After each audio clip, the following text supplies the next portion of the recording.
I'm Ardath Karlie, 34, and I'm the superintendent of the same school district where I once sat in the back row, branded as the kid who'd never amount to anything. 27 years ago, Mrs. Henderson looked me in the eye and said those words. That nearly broke me. "You're too stupid to learn." The shame burned so deep I carried it for decades, even as I earned my doctorate, even as I climbed the ranks in education. But last week, I walked into her classroom one final time, not as the broken 7-year-old she'd dismissed, but as the woman with the power to shape her legacy. What happened next wasn't revenged, was something far more profound. And it changed both of us forever. If you've ever carried the weight of someone else's cruel words, stay with me. This story is about more than proving them wrong. It's about finding the strength to prove yourself right. The memory lives in my bones, sharp and unforgiving even after all these years. September 1997. I was 7 years old, small for my age, with dark hair that my mother braided carefully each morning, and shoes that squeaked when I walked too fast. Down the hallway of Lincoln Elementary. Mrs. Henderson's second grade classroom smelled like chalk dust and disappointment. The walls were covered with perfect penmanship samples and gold star charts where my name never appeared. I sat in the back corner in the desk she'd designated for the slow learners, though she never called us that to our faces. Not directly. Reading time was my personal hell. While other children's voices flowed smoothly through picture books, I stumbled over words that seemed to dance and flip on the page. The letters wouldn't stay still. They twisted and turned, mocking my efforts to make sense of them. I developed strategies, memorizing the stories after hearing them read aloud, following along by watching other children's fingers move across the pages. But Mrs. Henderson was too sharp for my 7-year-old deceptions. Ardath Karlie, she announced that Tuesday morning, her voice cutting through the classroom chatter like a blade. "Come to the front and read this passage for the class." Hush. My stomach dropped. The book in her hands was thick, filled with words I'd never seen before. Around me, 24 pairs of eyes turned in my direction, some curious, others already wearing expressions of second-hand embarrassment. They knew what was coming. We all did. I walked to the front on unsteady legs, my shoes making those awful squeaking sounds that seemed to echo in the sudden silence. Mrs. Henderson handed me the book, and I stared at the page she'd marked. The words blurred together. A jumbled mess of letters that might as well have been written in a foreign language. "Well," she said, her arms crossed over her chest, "we're waiting." I tried. God, how I tried. I sounded out the first few letters, my voice barely above a whisper. The B-boy W-went, ... But the rest of the sentence dissolved into meaningless shapes. My face burned with shame as snickers erupted from the classroom. "That's enough," Mrs. Henderson said, snatching the book from my trembling hands. She turned to face the class, and what happened next would haunt me for the next 27 years. "Class, this is why some children will never succeed in school. Ardath, you're too stupid to learn. Some people are just born that way." The words hit me like physical blows. Too stupid to learn. The classroom fell silent except for the sound of my ragged breathing. I felt something inside me crack, a fundamental belief in my own worth shattering like glass. I have my old report card from that year, kept in a manila envelope in my home office. Mrs. Henderson's comments are written in her precise handwriting. Ardath struggles with basic reading comprehension. Shows a little aptitude for academic work. Recommend remedial placement. The grades tell the story. D's and F's marching across the page like soldiers in a war. I was destined to lose. But what the report card doesn't capture is the way those words followed me home. How they whispered in my ear during homework time. How they made me shrink away from raising my hand even when I thought I might know an answer. Too stupid to learn. The phrase became my internal soundtrack, playing on repeat whenever I faced anything challenging. That night, cried into my pillow until my mother came to sit on the edge of my bed. I couldn't tell her what had happened. The shame was too deep to complete. How do you explain to someone who loves you that your teacher, an adult who was supposed to nurture your mind, had declared you fundamentally broken? My mother, Maria Karlie, had hands that told stories. Rough from years of cleaning other people's houses. Gentle when she braided my hair each morning, fierce when she sensed her daughter was in pain. She didn't need words to know something had broken inside me that September day. I found her in the kitchen that evening, standing over a pot of beans that had been simmering since dawn. The smell of cumin and garlic filled our small apartment. But even comfort food couldn't chase away the hollow feeling in my chest. She looked at me with those dark eyes that missed nothing, and I crumbled. "Mia," she whispered, pulling me into her arms. "What happened?" Through my tears, the story came tumbling out. Mrs. Henderson's words, the laughter of my classmates, the crushing weight of being labeled stupid in front of everyone I knew. My mother's body went rigid as I spoke, her breathing shallow and controlled. When I finished, she held me at arm's length, her hands trembling with barely contained fury. "That woman had no right," she said, her voice low and dangerous. No right at all. But what could she do? My mother had dropped out of school at 15. To work in the fields, sending money home to support her younger siblings. She spoke English with an accent that some people mocked, worked 3 jobs to keep us afloat, and felt intimidated by the very system that had failed to protect her daughter. The parent-teacher conferences terrified her more than any employer ever had. That night, I watched her sit at our small kitchen table with a crumpled permission slip in her hands. This was for a field trip I'd been excited about, a visit to the Science Museum downtown. But now, the thought of being in a group with my classmates, having them remember what Mrs. Henderson had said, made my stomach churn. "I don't want to go," I told her. She smoothed out the permission slip with careful fingers, her expression thoughtful. "You know what your abuela used to tell me when I was your age?" She said, "Mia, words are just sounds people make with their mouths. They only have the power you give them." I shook my head. "But Mrs. Henderson is the teacher. She's supposed to know. She knows nothing about you." My mother interrupted, her voice sharp with certainty. "Nothing about your heart, your dreams, your spirit. She sees a little girl who learns differently and thinks that makes you less. But I see my daughter who asks questions about everything, who notices when the neighbor's cat is hungry, who remembers every story I've ever told her. That woman is wrong. Ardath, dead wrong." She signed the permission slip with a flourish, her signature bold and defiant. "You're going on that field trip? You're going to hold your head high, and you're going to remember that you are not what one angry woman says you are." But even as she spoke those brave words, I could see the doubt creeping into her eyes. Late at night, when she thought I was asleep, I heard her on the phone with my aunt, speaking in rapid Spanish about schools and teachers and children who slipped through the cracks. She was fighting a system she didn't fully understand, armed with nothing but love and determination. The next morning, she did something that would stay with me forever. She walked me to school, all the way to Mrs. Henderson's classroom door. She didn't go inside. She was too intimidated for that.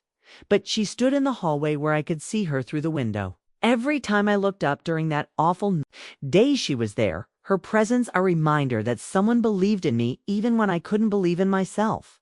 "Words don't define you, Mia," she had whispered as she kissed my forehead that morning. "Your heart does, and your heart is perfect."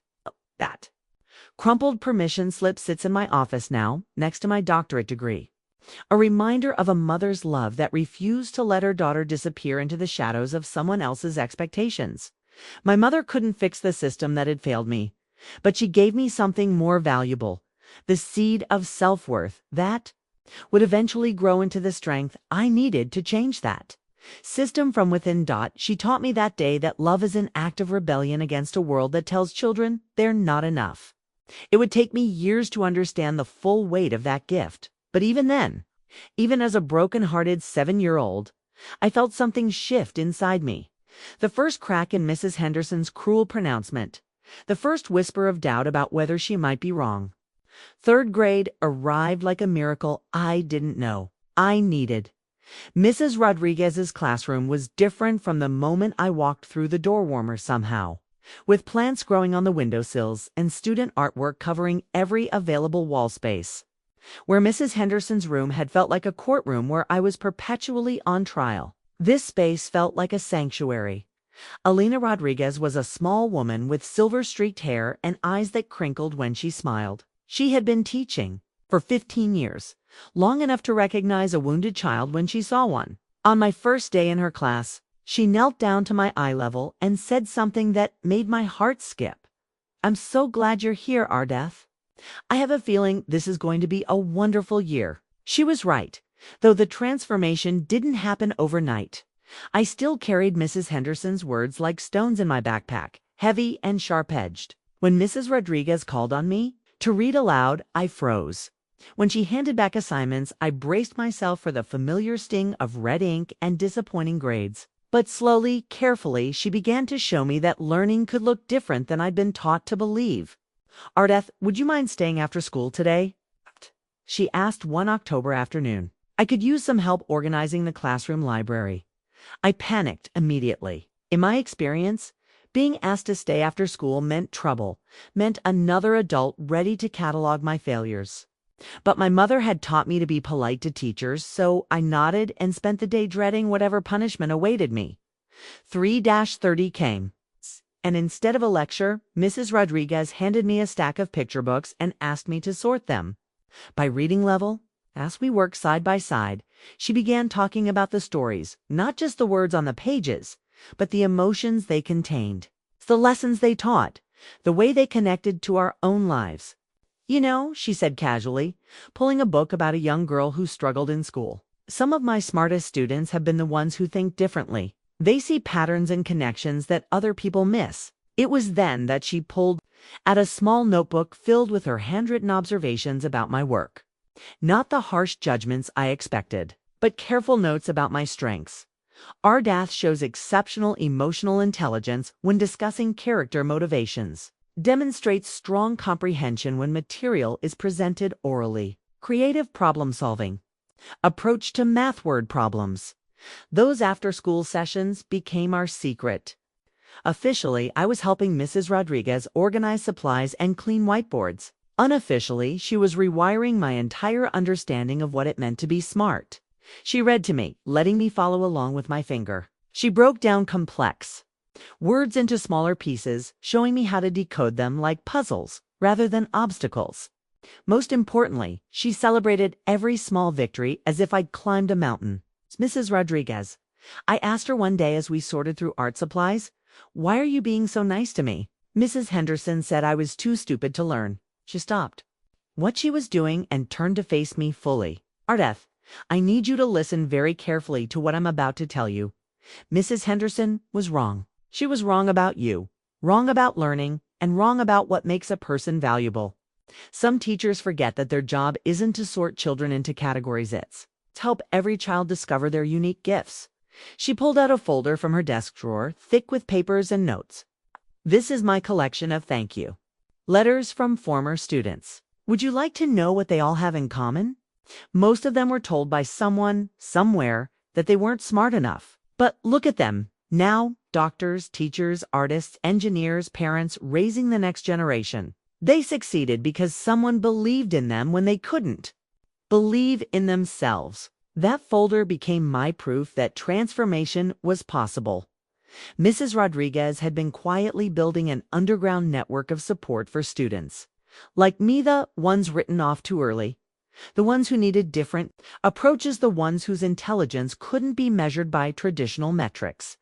She collaborated with the reading specialist, the school counselor, and even the librarian to create opportunities for struggling students to shine. The handwritten notes in her careful script became my treasures. Ardath grasped the concept of fractions using manipulatives, shows strong spatial reasoning, excellent collaborative skills during group project, natural leader, reading comprehension improving significantly with audiobook support.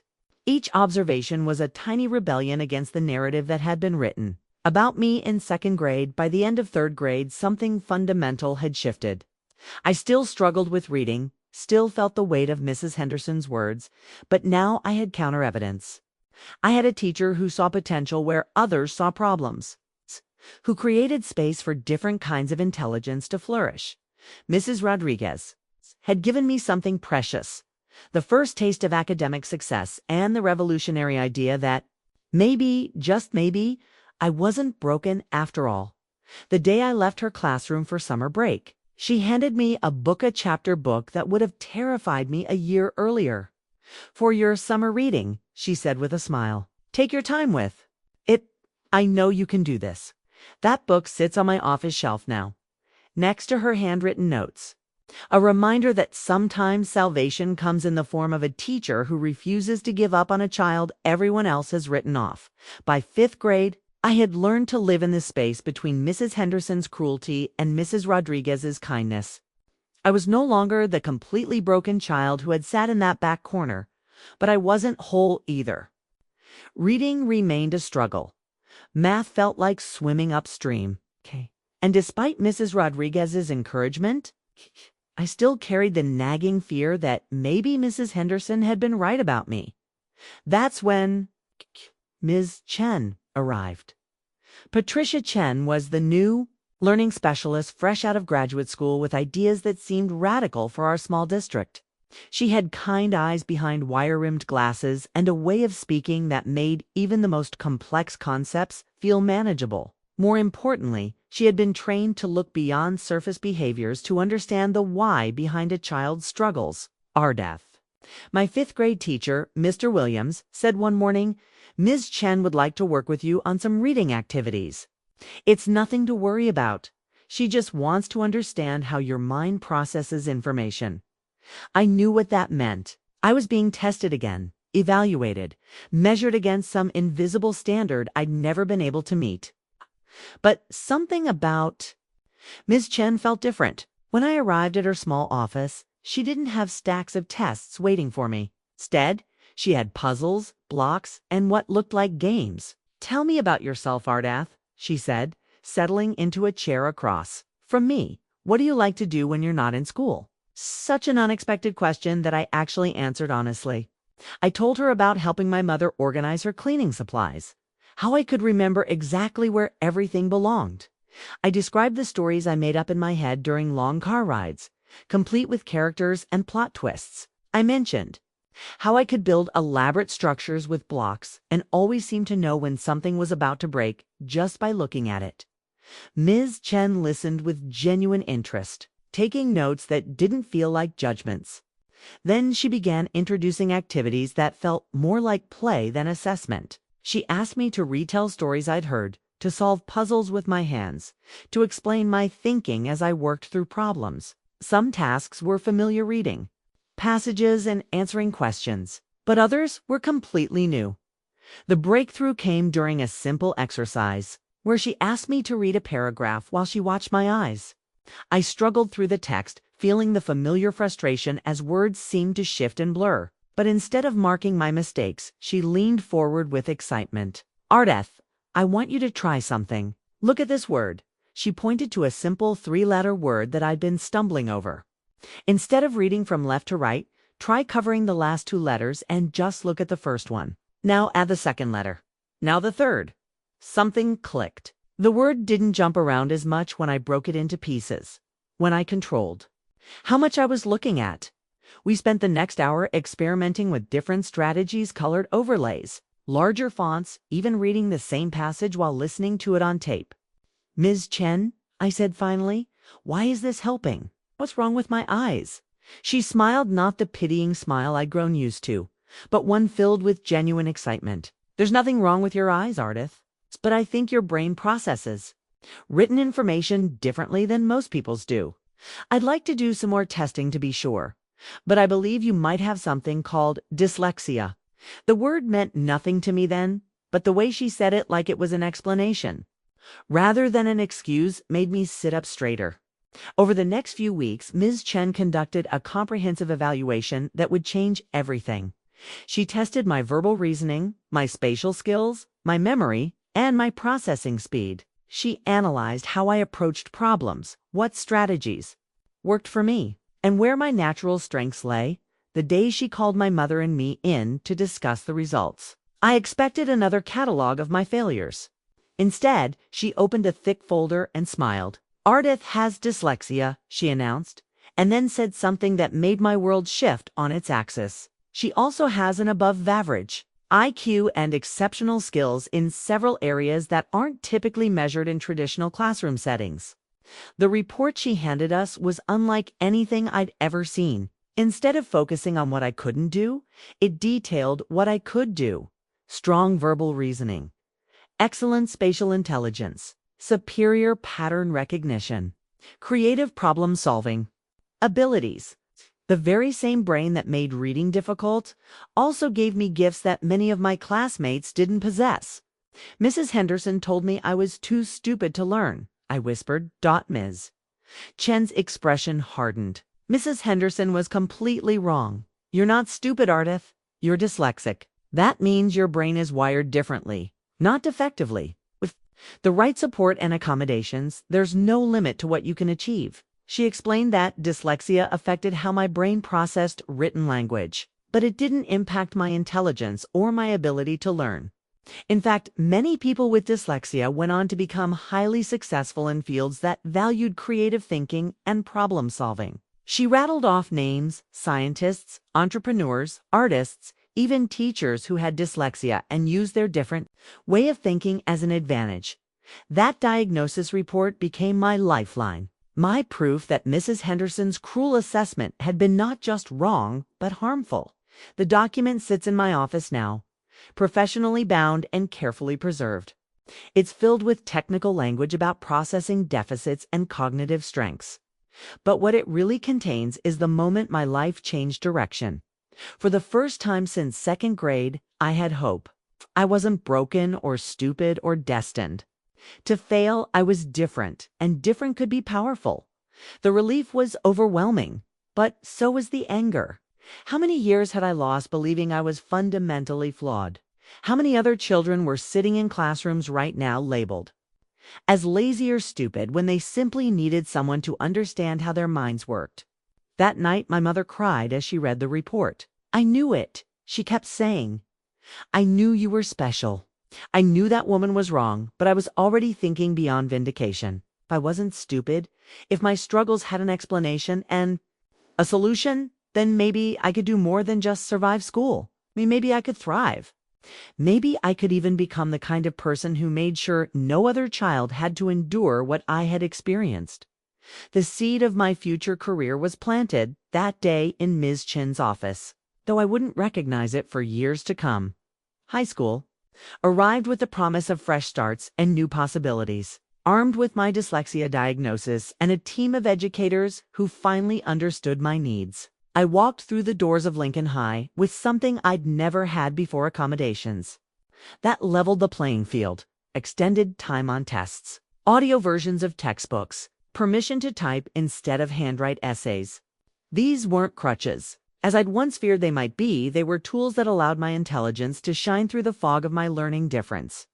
For the first time in my academic life, I could demonstrate what I actually knew rather than being penalized for how my brain processed information.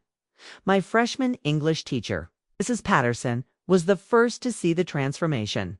When I turned in my first essay typed, spell-checked, and accompanied by the audio version I'd listened to while reading the source material, she pulled me aside after class. Ardath, this is exceptional work, she said, holding up my paper. Your analysis of the themes in To Kill a Mockingbird shows sophisticated thinking. You considered taking honors English next year? Honors English. The words felt foreign on my tongue. Students like me didn't take honors classes. We took remedial courses and felt grateful when we passed. But Mrs. Patterson was serious, and with Ms. Chen's support, I found myself in accelerated classes for the first time in my life. The work was challenging, but not impossible. With audiobooks, I could absorb complex literature that would have taken me weeks to struggle through on my own. With extended time, I could craft essays that reflected the depth of my thinking rather than rushing through to beat the clock. With typing accommodations, ideas flowed freely instead of being trapped behind my labored handwriting. By sophomore year, something remarkable happened. My name appeared on the honor roll. I stared at that certificate for a long time, running my fingers over the raised school seal and my name printed in formal script. Honor roll, academic achievement. The same girl who had been called too stupid to learn was now being recognized for academic excellence. My mother cried when I brought it home. She had it framed immediately and hung it in our small living room, where everyone who visited could see it. But for me, it represented more than personal vindication, it was proof of concept.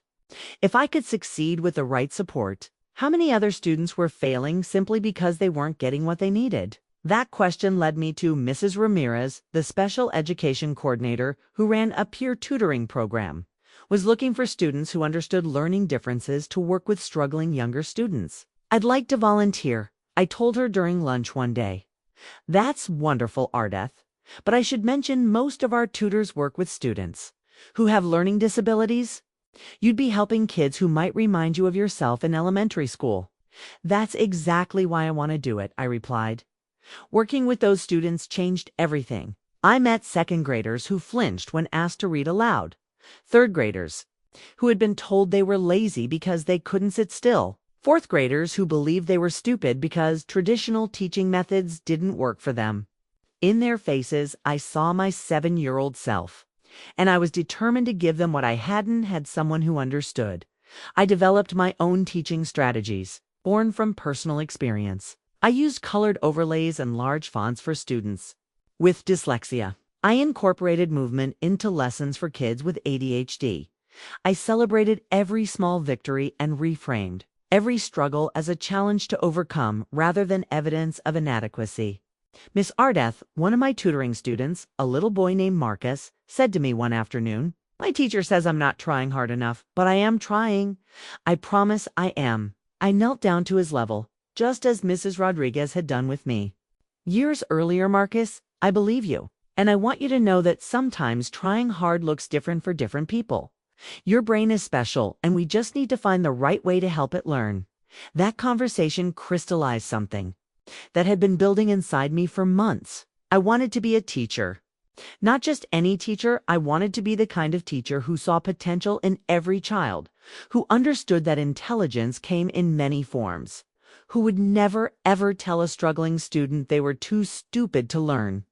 By junior year, I was taking education classes and shadowing teachers during my free periods. I devoured books about learning theory, brain development, and inclusive teaching practices. My guidance counselor, Mr. Torres, encouraged me to think about college something that would have been unimaginable just a few years earlier. "You have the grades now, Ardath," he said during our meeting to discuss senior year course selection. "You could get into any education program in the state. Have you thought about where you'd like to apply?" The idea of college still felt surreal, but with each semester it became more real. I was not only surviving high school, I was thriving. My GPA climbed steadily as I learned to advocate for myself and use my accommodations without shame. I joined the student council, participated in community service projects, and even gave a speech at our school's Learning Disabilities Awareness Assembly. Standing at that podium, looking out at an auditorium full of students and teachers, I thought about Mrs. Henderson. I wondered if she ever thought about this 7-year-old she had crushed with her words. I wondered if she knew that same child was now speaking to hundreds of people about the importance of believing in every student's potential. "Labels don't define us," I told the audience that day. "What defines us is how we respond when someone tells us we can't succeed." I was told I was too stupid to learn, but I'm here to tell you that was wrong. We all have gifts. We all have potential. Sometimes we just need someone to help us find it. Senior year brought college acceptance letters and scholarship opportunities. The girl who had once hidden in the back of Mrs. Henderson's classroom was now bound for the state university with plans to become an educator. The honor roll certificate that had once seemed impossible was now just one of many achievements decorating my mother's living room wall.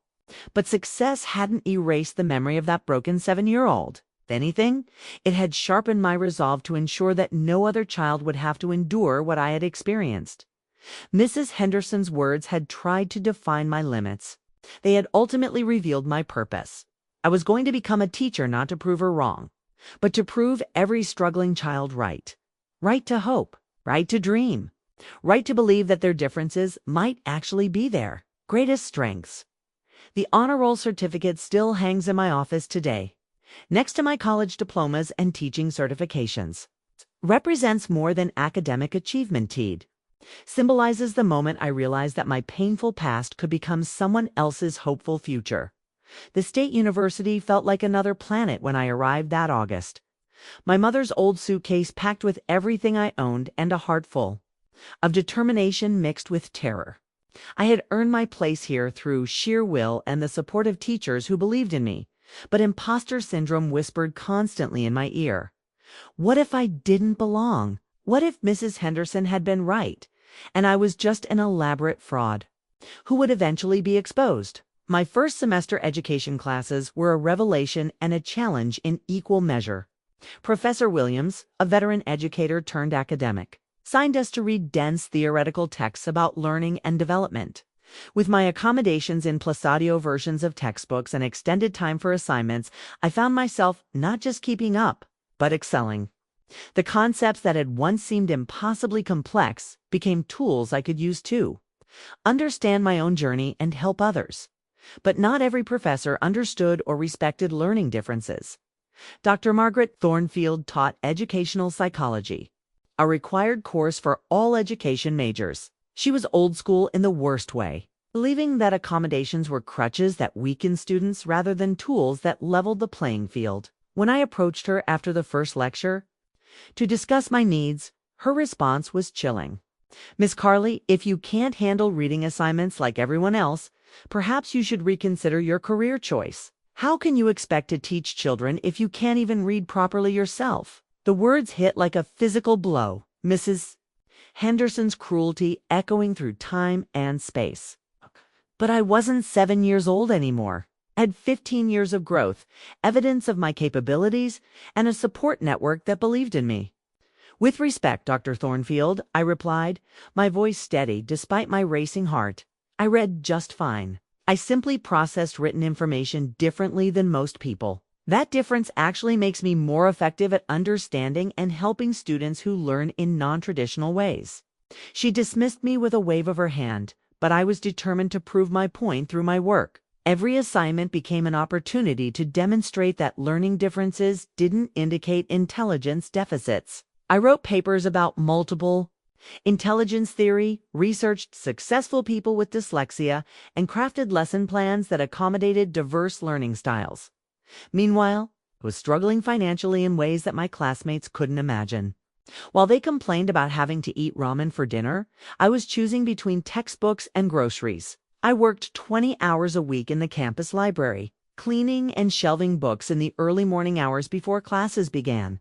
The irony wasn't lost on me. The girl who had once been told she was too stupid to learn was now surrounded by thousands of books, earning money to pay for her education. My junior year brought the education methods courses that would prepare me for student teaching. Dr. Sarah Martinez was everything Dr. Thornfield wasn't: warm, inclusive, and passionate about reaching every type of learner.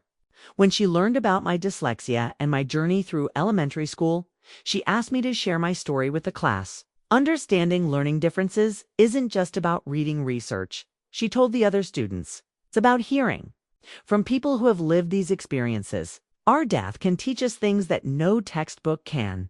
Standing in front of my peers, many of whom would become teachers themselves, I found my voice as an advocate. I talked about the damage that one cruel teacher had done, the healing that compassionate educators had provided, and the responsibility we all carry to see potential in every child who walked through our classroom doors. The response was overwhelming. Students approached me after class with questions about accommodations, learning strategies, and how to support struggling learners. Some shared their own stories of feeling misunderstood or dismissed by teachers. I realized that my painful past was becoming a bridge to help others understand and serve students more effectively. Student teaching arrived in my senior year, and I requested placement in a high-needs elementary school. I wanted to work with children who reminded me of myself, the ones other people had written off, the ones who needed someone to believe in them when they couldn't believe in themselves. My supervising teacher, Mrs. Johnson, was initially skeptical about my accommodations. She worried that parents might question a teacher who couldn't read normally, but within weeks, she was amazed by my ability to connect with struggling students and help them find success. Ardath, she said during one of our debriefing sessions, you have something special. These kids trust you in a way they don't trust other adults. It's like you speak their language. I did speak their language, the language of feeling different, of being misunderstood, of having your intelligence questioned because your brain worked differently than expected. But I also spoke the language of hope, of possibility, of transformation through understanding and support. My final project for my education degree was a research paper titled Beyond Labels: How Teacher Expectations Shape Student Outcomes. It was deeply personal, drawing on my own experiences while examining the broader research on the impact of educator attitudes on student achievement. Dr. Martinez called it groundbreaking work that bridges personal narrative with scholarly research in powerful ways.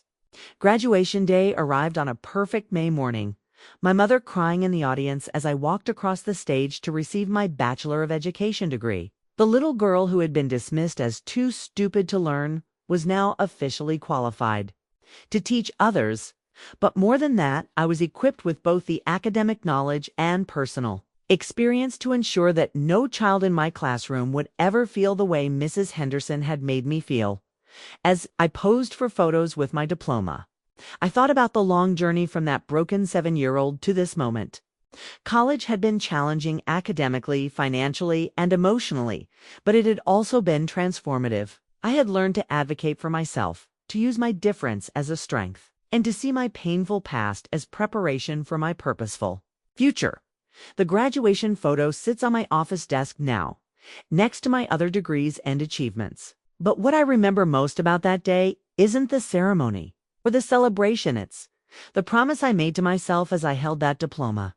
I would spend my career ensuring that every child I encountered would know their worth, regardless of how they learned or how their minds worked. Mrs. Henderson had tried to define my limits, but here I was, walking across a stage that proved those limits were illusions. I was ready to teach, ready to lead, and ready to change a system that had once nearly broken me. The letter arrived on a Tuesday morning in July, official school district letterhead announcing what I had dreamed of for years: my first teaching position. Valley Elementary School, 4th grade in one of the state's most challenging districts. The salary was modest, the resources limited, but the opportunity was everything I had worked toward. Congratulations, Ms. Karlie. The letter began in Principal Anderson's formal script. We are pleased to offer you a position as a 4th grade teacher at Valley Elementary School. Your passion for inclusive education and your understanding of diverse learning needs make you an excellent addition to our team. I read those words 3 times before the reality sank in. I was going to be a teacher. The girl who had once been told she was too stupid to learn was now entrusted with shaping young minds. Mrs. Henderson's voice whispered in the back of my memory. What would she think of this moment? But I pushed that thought away. This wasn't about her anymore. This was about the children who were about to become my responsibility. Valley Elementary sat in the heart of the district's most economically disadvantaged neighborhood. Many of my students would come from families struggling with poverty, language barriers, and the same feeling of being overlooked by the system that I knew too well. These children needed more than just academic instruction. They needed someone who understood what it felt like to be dismissed, someone who would fight for their potential when others saw only problems. My classroom was small and showed its age, with mismatched desks and outdated textbooks, but I saw possibility in every corner. I spent the weeks before school started transforming the space into what I wished Mrs. Henderson's classroom had been: warm, welcoming, and designed to celebrate different types of intelligence. I created reading corners with soft pillows for students who learned better when they could move. I set up hands-on math stations with manipulatives and visual aids. Most importantly, I made sure every wall displayed student work and positive affirmations. No child in my classroom would ever feel invisible or inadequate. On the first day of school, 23 9- and 10-year-olds filed into my classroom, faces showing the full spectrum of human emotion: excitement, anxiety, curiosity, and in some cases, the guarded wariness of children who had learned not to trust that adults would be kind. "Good morning, everyone," I said as they settled into their seats. "My name is Ms. Karlie, and I am so excited to be your teacher this year. Before we begin, I want to tell you something very important. Every single person in this room is smart, in their own special way. My job is to help you discover just how amazing your brain is." Among my students was Marcus, a boy who fidgeted constantly and had already been labeled as having behavioral problems. There was Sophia, who spoke beautiful Spanish but struggled with English reading comprehension. There was David, who reminded me painfully of my self-bright eyes, dulled by repeated academic failures, shoulders already carrying the weight of being told he wasn't good enough. Within the first week, I identified several students who showed signs of learning differences. Marcus's constant movement wasn't defiance, it was how his brain stayed focused. Sophia's struggles with English reading had nothing to do with intelligence, and everything to do with the fact that she was navigating education in her second language. David's difficulties with traditional reading instruction screamed dyslexia to my trained eye. I began implementing the strategies that had saved me. Audiobooks for students like David, movement breaks for children like Marcus, visual supports, and culturally relevant materials for students like Sophia. I celebrated every success, no matter how small, and reframed every challenge as an opportunity for growth. The transformation was gradual but undeniable. Marcus began to thrive when he could stand at his desk or use a fidget tool during lessons. Sophia's confidence soared when I provided books that reflected her cultural experience and incorporated her bilingual skills as assets rather than obstacles. David's reading began to improve when I gave him the same accommodations that had changed my life. But the moment that crystallized everything happened in October. During a parent-teacher conference with David's mother, "Ms. Karlie," she said, tears in her eyes, "I don't know what you've done, but David loves school for the first time in his life. Last night, he told me he wants to be a teacher when he grows up, just like you. He said you make him feel smart." I had to excuse myself to the hallway to compose myself. In that little boy's transformation, I saw my own journey reflected the power of one teacher to change a child's entire trajectory, to replace shame with pride, limitation with possibility. Word of my classroom success began to spread throughout the school. Other teachers asked about my methods, curious about how I was reaching students they had struggled to engage. I shared my strategies freely, always emphasizing that the key wasn't any particular technique. It was the fundamental belief that every child had value and potential. Principal Anderson began visiting my classroom regularly, impressed by the engagement and progress of students who had struggled in previous years.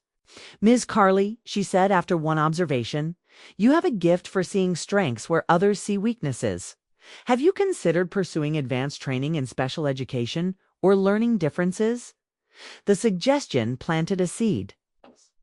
Already planning to pursue my master's degree, but I hadn't yet decided on a focus. Working with my students every day reinforced what I had learned from my own experience, that understanding learning differences and creating inclusive environments could unlock potential that traditional methods left buried. By the end of my first year, 22 of my 23 students had made significant academic progress.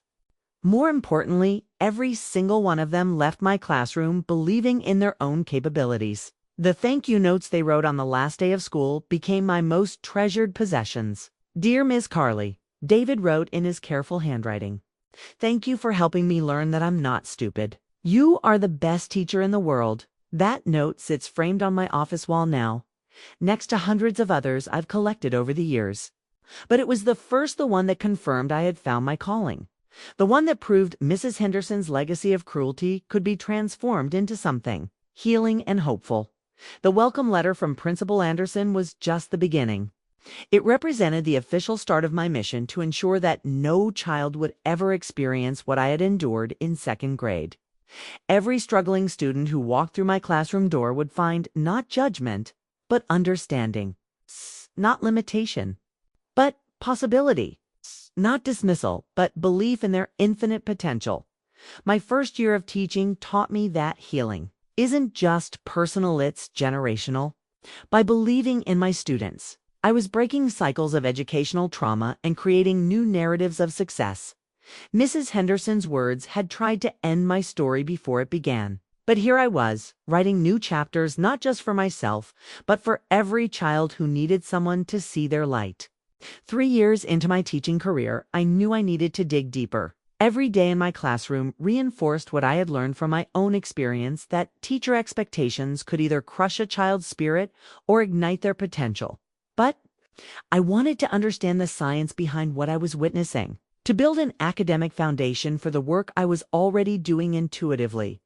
The decision to pursue a master's degree in special education with a focus on learning differences felt inevitable.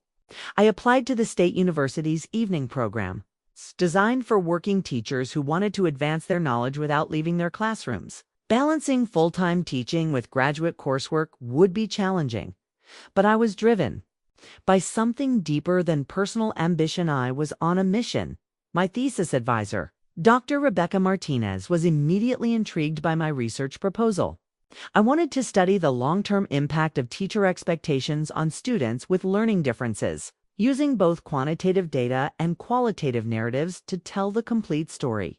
"This is personal for you, isn't it?" she asked during our first meeting after I'd outlined my research goals with perhaps too much passion.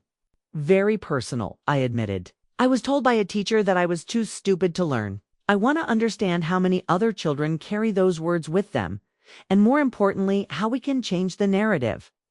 Dr. Martinez leaned back in her chair, studying me with interest. "Personal investment can be both a strength and a weakness in research. It gives you insight and motivation, but it can also cloud your objectivity. Are you prepared for what you might find?" I was prepared. More than prepared. I was hungry for data that would validate what I already knew in my bones, that teacher attitudes and expectations had profound, lasting effects on student outcomes, particularly for children who learn differently. My research methodology combined statistical analysis of student achievement data with in-depth interviews of adults who had been identified as having learning differences during their school years. I wanted numbers and stories, hard data and human truth. The quantitative findings were staggering, but not surprising. Students with learning differences who experienced negative teacher attitudes in elementary school were significantly more likely to drop out of high school, less likely to pursue post-secondary education, and more prone to mental health challenges. In adulthood, the achievement gaps weren't just about academic skills, they were about internalized beliefs. It's about one's own capabilities. But the qualitative interviews broke my heart and fueled my determination in equal measure. I spoke with adults who still carried the shame of cruel teacher comments decades later. I interviewed successful professionals who credited one supportive educator with changing their life trajectory. I listened to stories that mirrored my own damage that could be done by one person's words, and the healing that was possible when someone chose to believe instead of dismiss. My third-grade teacher told me I would never amount to anything because I couldn't sit still. Shared one interview subject, now a successful architect. I believed her for years until I met a high school teacher who helped me understand that my need for movement was actually connected to my creative thinking process. As I transcribed interviews and analyzed data, I found myself reliving my own elementary school experiences. Mrs. Henderson's voice echoed through every story of educational trauma, while Mrs. Rodriguez's kindness shone through every tale of teacher-driven transformation.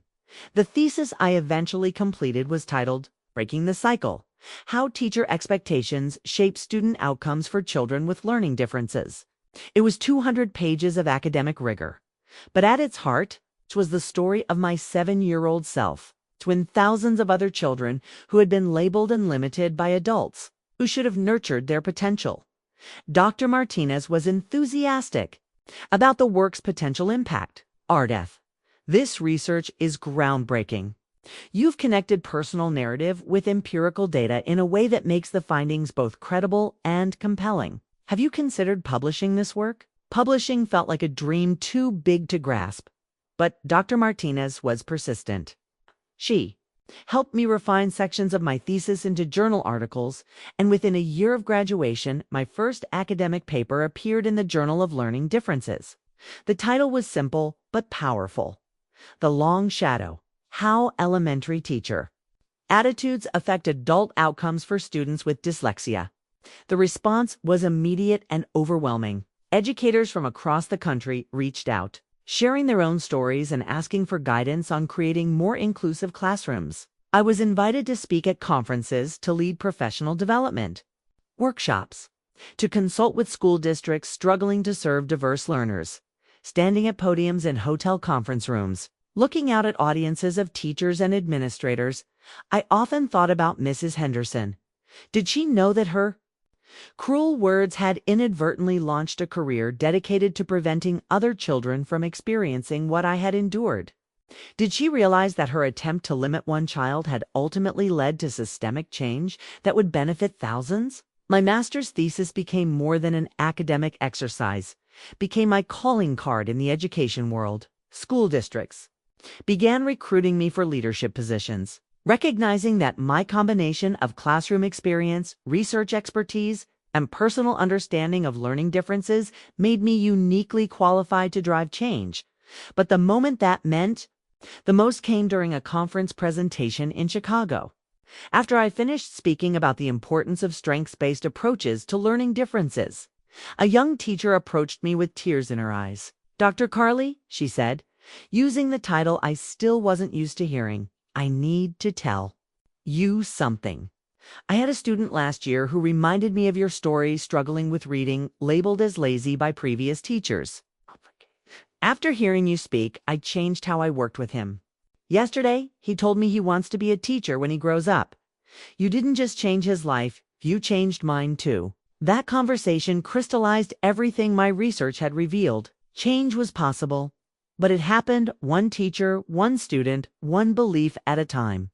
My thesis had given me the credentials and platform to influence education policy. But the real impact was in the individual moments when someone chose to see potential instead of problems. The bound copy of my master's thesis sits on my office bookshelf now. It's formal academic language containing the passion and pain that drove me to understand the power of teacher expectations.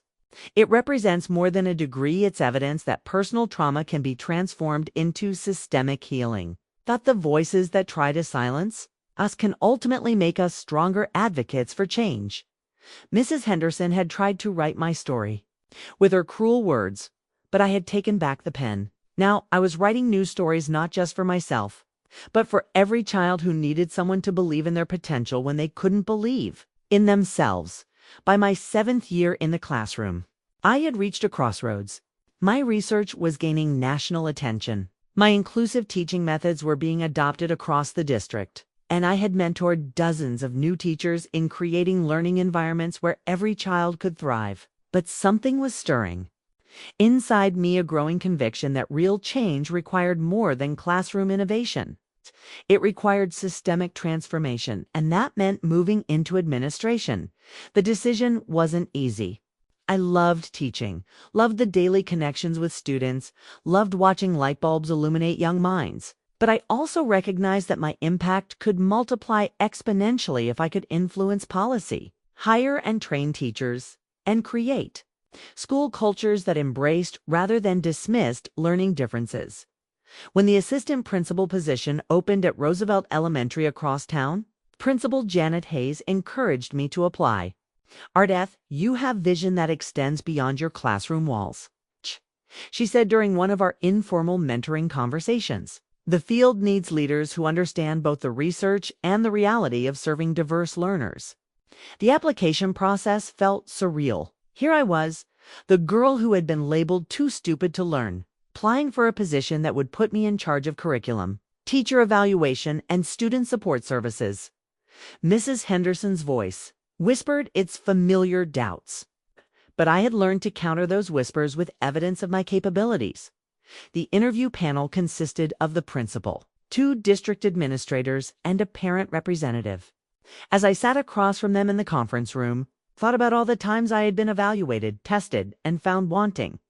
But this was different. This was an opportunity to demonstrate not just what I could do, but what I could help others accomplish. "Ms. Karlie," began Dr. Sandra Williams, the district's curriculum director, "your teaching record is exemplary, and your research on learning differences is impressive. But administration requires a different skill set. How do you see yourself transitioning from working with individual students to supporting entire systems?" I had prepared for this question, but my answer came from the heart rather than my notes. Dr. Williams. Everything I've learned in my classroom has convinced me that exceptional instruction for students with learning differences is simply exceptional instruction for all students. When we create environments that accommodate diverse learning styles, when we hold high expectations while providing appropriate supports, when we focus on strengths rather than deficits, every child benefits. I paused, thinking about the children I had served, the teachers I had mentored, the research that had shaped my understanding. But here's what I've also learned. Individual teachers can change individual lives, but administrators can change entire school cultures. They can hire teachers who believe in every child's potential. They can implement policies that support rather than punish learning differences. They can ensure that no child ever experiences what I experienced in second grade. The parent representative, Mrs. Thompson, leaned forward with interest. What exactly did you experience in second grade? This was the moment I had to decide whether to reveal my personal story in a professional setting. But if I couldn't be authentic about my journey, how could I expect others to trust me with theirs? I was told by my teacher that I was too stupid to learn, I said simply. Those words nearly destroyed my self-concept and my educational trajectory. It took years of supportive educators and proper identification of my learning differences to overcome that damage. As an administrator, I would ensure that no child in our school ever hears those words or feels that shame. The room fell silent for a moment. Then Principal Martinez spoke. How would you translate that personal experience into administrative practice? What specific policies or procedures would you implement? This was where my research and teaching experience converged with my personal mission. First, I would ensure that all teachers receive training in recognizing and supporting learning differences. Not just special education teachers. Teachers will teachers. Second, I would implement universal screening for learning differences in kindergarten and first grade so we catch struggling students before they internalize failure. Third, I would create a school culture where accommodations are seen as tools for success rather than signs of weakness. I continued, my passion building with each point. I would hire teachers who demonstrate both content knowledge and cultural competency, who understand that intelligence comes in many forms. I would establish mentoring programs where struggling students are paired with successful older students who've overcome similar challenges. And I would ensure that every classroom reflects the principles of universal design for learning, making education accessible to all learners from the start. Dr. Williams nodded thoughtfully. Those are ambitious goals. How would you handle resistance from teachers who might feel their methods are being criticized? Change is always challenging, I acknowledged. But I've learned that people resist what they don't understand. My approach would be to lead with empathy and education. I would share research, provide professional development, and model the practices I want to see.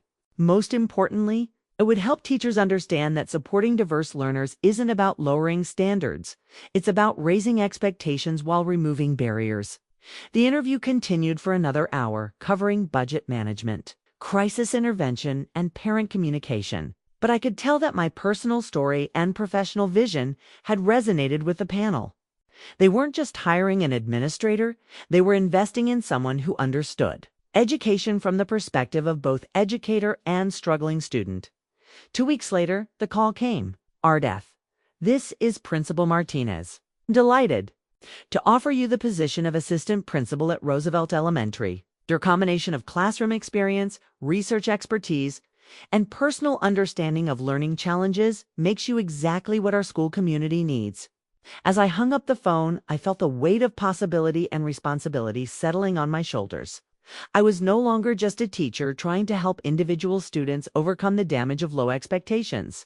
I was now an administrator with the power to shape entire school cultures, to hire and train teachers, to implement policies that could prevent other children from experiencing educational trauma. That evening, I pulled out the interview questions they had given me in advance, looking at my handwritten notes about vision and leadership. But what struck me most was a question they hadn't asked, one I had been preparing to answer. Why do you want to be an administrator? The answer was simple, because I remembered what it felt like to be powerless in a system that had labeled me as less than. Now I had the opportunity to use that power differently, to control or limit, but to liberate and empower. Not to sort children into categories of success and failure, but to ensure that every child discovered their unique gifts and potential.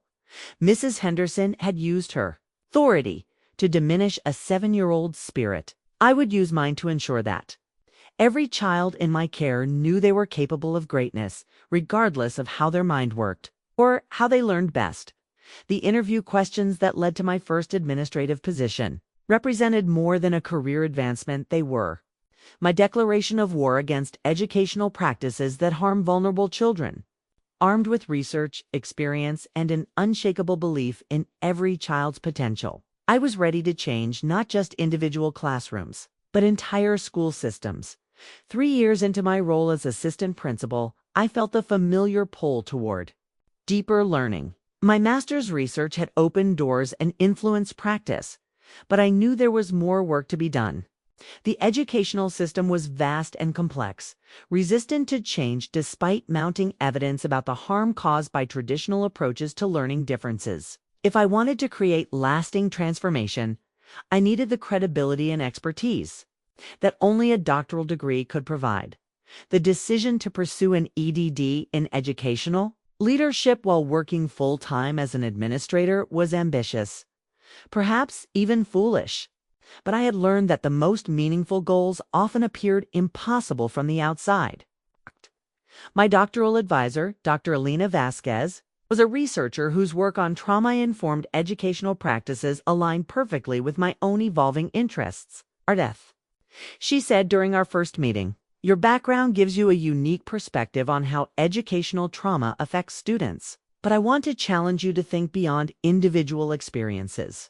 How can we use what we know about trauma and resilience to transform entire educational systems?" The question haunted me in the best possible way. It pushed me to expand my focus from learning differences to the broader concept of educational trauma, the way schools themselves could wound children through practices rooted in outdated assumptions about intelligence, behavior, and potential. My doctoral research became an exploration of trauma-informed educational leadership. I wanted to understand how administrators could create school cultures that healed rather than harmed, that recognized the impact of adverse experiences on learning, and that built resilience rather than perpetuating cycles of failure. The work was exhausting. I spent my days managing budgets, observing teachers, and supporting students, then my evenings and weekends buried in research databases and statistical analyses. But every late night was fueled by the memory of my 7-year-old self and the knowledge that thousands of children were sitting in classrooms at that very moment, absorbing messages about their worth and potential. My dissertation research took me into schools across 3 states, interviewing administrators, teachers, and students about their experiences with trauma-informed practices. I collected data on suspension rates, academic achievement, and school climate in buildings that had implemented trauma-sensitive approaches versus those that maintained traditional disciplinary models. The findings were both heartbreaking and hopeful. Schools that embraced trauma-informed practices saw dramatic reductions in suspensions, increases in academic achievement, and improvements in overall school climate. But more importantly, students in these schools reported feeling safer, more supported, and more confident in their abilities. One interview particularly stayed with me.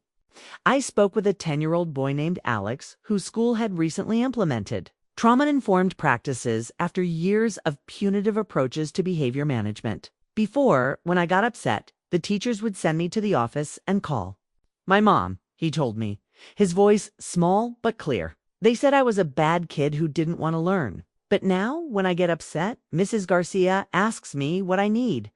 Sometimes I just need to take a break or talk about what's bothering me. She says my feelings are okay, and she helps me figure out how to handle them. Listening to Alex, I heard echoes of my own childhood trauma and the healing that was possible when adults chose understanding over punishment. His story became central to my dissertation, a powerful example of how changing adult responses transform a child's entire school experience. The most challenging part of my doctoral journey wasn't the research. or the writing it was defending. My work in front of a committee of academics who had never experienced educational trauma themselves. As I stood before 5 professors in that sterile conference room, preparing to defend 4 years of research, Mrs. Henderson's voice whispered its familiar doubts. "Miss Karlie," one committee member began, "your research is compelling, but some might argue that your personal experience with educational trauma creates bias in your interpretation of the data. How do you respond to that concern?" Okay? I had prepared for this question, but in that moment, I decided to answer with complete honesty rather than academic detachment. "Dr. Peterson, you're absolutely right that my personal experience shapes my perspective. But I would argue that this isn't bias, it's insight. Who better to understand the long-term impact of educational trauma than someone who has lived it? Who better to recognize effective trauma-informed practices than someone who needed them desperately and received them too late?" I paused, looking around the room at faces that had never known the shame of being called stupid by a teacher. My personal experience doesn't compromise the validity of my research, it enhances it. It gives me access to perspectives and understanding that researchers who haven't lived it only 30 minutes. When they called me back into the room, Dr. Vasquez was smiling. "Congratulations, Dr. Karlie. Your dissertation has been accepted with distinction. Your research represents a significant contribution to the field of educational leadership and trauma-informed practice." Dr. Karlie. The title felt surreal, impossible, transformative. The 7-year-old who had been told she was too stupid to learn was now Dr. Ardath Karlie with the highest academic credential possible. But more than personal vindication, the degree represented authority, the power to influence policy, train other leaders, and create systemic change. My graduation ceremony was small and intimate, held in the university's historic chapel with my mother in the front row, tears streaming down her face. As I walked across the stage to receive my diploma, I thought about the journey that had brought me to this moment, from Mrs. Henderson's cruelty to Mrs. Rodriguez's kindness, from struggling reader to published researcher, from wounded child to educational leader. The doctoral diploma now hangs in my office next to my other degrees and achievements. But what it represents goes beyond personal accomplishment. It's proof that transformation is possible, that systems can change, that the voices telling children they aren't good enough can be overcome by evidence, research, and the determination to ensure that no other child experiences unnecessary educational trauma. That night, I called Dr. Vasquez to thank her for her guidance throughout the doctoral process. "Ardath," she said, "you've accomplished something remarkable, but I hope you understand that this is just the beginning. Now you have the credentials and platform to influence educational practice at the highest levels. The question is, what are you going to do with that power?" I already knew the answer. I was going to use every tool at my disposal, research, policy, influence, and lived experience, to ensure that schools became places of healing rather than harm. Mrs. Henderson had tried to end my educational story before it began. But here, I was with the highest degree possible and a mission to transform the very system that had once nearly broken me. The doctoral degree was more than academic achievement. It was my ticket to systemic change, my proof that the child written off as too stupid to learn could not only succeed but lead others toward more compassionate, effective educational practices. The call came on a Tuesday afternoon while I was reviewing budget proposals in my assistant principal's office. Dr. Michael Chen, district superintendent, had a proposition that would change everything. "Ardath, I need someone with your expertise to take over Lincoln Elementary," he said without preamble. "The school has been struggling for 3 years, low test scores, high teacher turnover, and a reputation for being where difficult students end up. I believe your approach to trauma-informed leadership could turn things around." Lincoln Elementary. The irony wasn't lost on me. This was the same district where Mrs. Henderson had once crushed my spirit, though at a different school. Now, they were asking me to lead one of their most challenging institutions. The 7-year-old who had been dismissed as hopeless was being entrusted with rescuing a school that others had given up on. "I'll take it," I said without hesitation. The first day I walked through Lincoln Elementary's doors as principal, I saw myself in every corner. The building was physically tired paint peeling in hallways, outdated textbooks stacked in corners, bulletin boards that hadn't been updated in months. But what struck me most was the emotional atmosphere. Teachers moved through hallways with resignation rather than purpose. Students walked with heads down, shoulders slumped, carrying the invisible weight of low expectations. My first staff meeting was held in a library that smelled of old books and broken dreams. 23 teachers sat before me, their faces showing a mixture of curiosity and skepticism. They had heard about my research, my degrees, my reputation for working with challenging students. But they had also been disappointed by previous administrators who had promised change and delivered only more mandates. I want to start by telling you a story. I began abandoning the PowerPoint presentation I had prepared. When I was 7 years old, sitting in a classroom not far from here, my teacher told me I was too stupid to learn. For years, I believed her. I carried those words like stones in my backpack, weighing down every attempt to succeed. The room grew quiet, teachers leaning forward despite themselves. But then I met educators who saw potential where others saw problems. Teachers who understood that struggling students aren't broken, they're just learning differently. Those teachers changed my life, and eventually, they inspired me to become one of them. I looked around the room, making eye contact with each teacher. I'm here because I believe this school is full of children who need what I need. Adults who refuse to give up on them. Students who have been labeled as problems, as failures, as too difficult to teach. But I've learned something in my years as an educator. There's no such thing as an unteachable child. There are only children whose needs haven't been met yet. The transformation began slowly. I implemented trauma-informed practices throughout the building, training teachers to recognize that challenging behaviors often stemmed from unmet needs. Rather than defiance, we restructured our approach to discipline, moving from punishment to restoration, from exclusion to support. I hired new teachers carefully, looking for educators who combined content knowledge with empathy, who understood that their job was to unlock potential rather than sort students into categories of success and failure. I created professional learning communities where teachers could share strategies for reaching difficult students, where struggling educators could receive support rather than judgment. The changes were gradual but unmistakable. Suspension rates dropped by 60% in the first year. Chronic absenteeism decreased as students began to feel safer and more welcomed in school. Most importantly, academic achievement began to climb as we removed barriers and provided supports that allowed every child's intelligence to shine. But the moment that crystallized our transformation came during my second year as principal.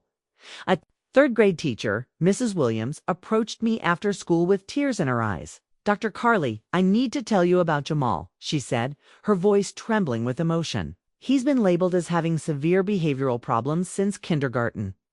Previous teachers said he was unteachable, that he would never succeed in a regular classroom. I knew Jamal, a bright-eyed 8-year-old, whose explosive outbursts had resulted in multiple suspensions and a recommendation for special placement. In a behavioral program, what happened?" I asked. Today, for the first time, he stayed calm during our entire math lesson. But that's not the remarkable part. After class, he came up to me and said, "Mrs. Williams, I think I might be smart after all. Dr. Karlie, 3 months ago, that child believed he was bad and stupid. Today, he told me he wants to be a teacher when he grows up." Standing in that hallway, listening to Mrs. Williams describe Jamal's transformation, I felt the full circle of my journey. Here was a child who had been written off, just as I had been. But instead of carrying that label into adulthood, he was discovering his potential in an environment that refused to give up on him. Our success at Lincoln Elementary began attracting attention beyond our district. Education researchers visited to study our trauma-informed practices. Other principals came for professional development. The State Department of Education featured our school in their newsletter as an example of successful turnaround efforts. The recognition that meant the most came during my third year as principal. The National Association of Elementary School Principals selected Lincoln Elementary for their prestigious School Turnaround Award, recognizing institutions that had demonstrated exceptional improvement in both academic achievement and school climate. Standing on the stage at the national conference, accepting an award on behalf of Lincoln Elementary, I thought about the journey that had brought me to this moment. The school that had once been labeled as failing was now being celebrated as a model for others. The children who had been written off as unteachable were thriving academically and emotionally. But more than the recognition, what mattered was the culture we had created. Lincoln Elementary had become the kind of school I had needed as a child, a place where differences were celebrated rather than punished, where struggling students received support rather than shame, where every child's potential was recognized and nurtured. That the Turnaround Award sits in our school's main office now. But the real evidence of our transformation walks through our hallways every day. Students who smile instead of scowl, teachers who innovate instead of just survive, families who trust us with their most precious gifts because they know we see the same potential in their children that they, Mrs. Henderson, had tried to convince me that some children were simply destined to fail. But Lincoln Elementary proved every day that with the right support, high expectations, and unwavering belief in human potential, every child could succeed. We hadn't just turned around a struggling school, we had created a laboratory for hope, a place where educational trauma was healed rather than perpetuated. The award represented more than institutional recognition. It was proof that the little girl who had been called too stupid to learn could not only succeed herself, but could lead others in creating environments where no child would ever hear those devastating words again. The announcement arrived in my inbox on a Monday morning. In February, buried among routine administrative emails but carrying the weight of destiny. Dr. Michael Chen, the superintendent who had hired me to turn around Lincoln Elementary, was retiring after 30 years in education. The district was conducting a national search for his replacement. I stared at the job posting for a long time, my coffee growing cold as I read through the qualifications and responsibilities. Superintendent, the highest position in the district. The role that would give me authority over curriculum, policy, hiring, and culture across 42 schools, serving nearly 30,000 students, including the school where Mrs. Henderson still taught second grade. The irony was almost too perfect to be real. The same district that had employed the teacher who told me I was too stupid to learn was now seeking someone to lead their entire educational system. The girl who had been dismissed and broken in their classrooms might soon have the power to shape the experience of every child who walked through their doors, but wanting the position and being qualified for it were different things. Superintendents typically came from central office backgrounds, with years of district-level experience managing budgets in the millions and navigating complex political relationships. My experience was in schools, classrooms, and buildings, not boardrooms and budget committees. I called my mentor, Dr. Patricia Vasquez, seeking guidance. Ardath, she said, after I explained my interest in the position, you have something most superintendent candidates lack: who understand education from the ground up. You've been a student, a teacher, a researcher, and a principal. You know what works and what doesn't because you've lived it. But I've never been a central office administrator, I protested. I don't have experience with district-wide policy or large-scale budget management. Those are skills that can be learned, she replied firmly. But authentic leadership, the ability to inspire transformation, and a deep understanding of how schools can heal rather than harm children, those can't be taught. You have them. The question is, do you have the courage to use them? The application process was daunting. The district had hired a national search firm that would review candidates from across the country. I would be competing against sitting superintendents, deputy superintendents, and other seasoned administrators with decades of central office experience. My application packet was a testament to the journey from that broken 7-year-old to the leader I had become. My curriculum vitae detailed my progression through the ranks: teach, assistant principal, all while earning advanced degrees and conducting research. Letters of recommendation came from teachers, parents, community leaders, and fellow administrators who had witnessed my work firsthand. But the heart of my application was my personal statement, where I had to articulate my vision for leading the district. I wrote about trauma-informed leadership, about creating systems that served all learners, about the moral imperative to ensure that every child discovered their potential regardless of how their mind worked, Education is not about sorting children into categories of success and failure, I wrote.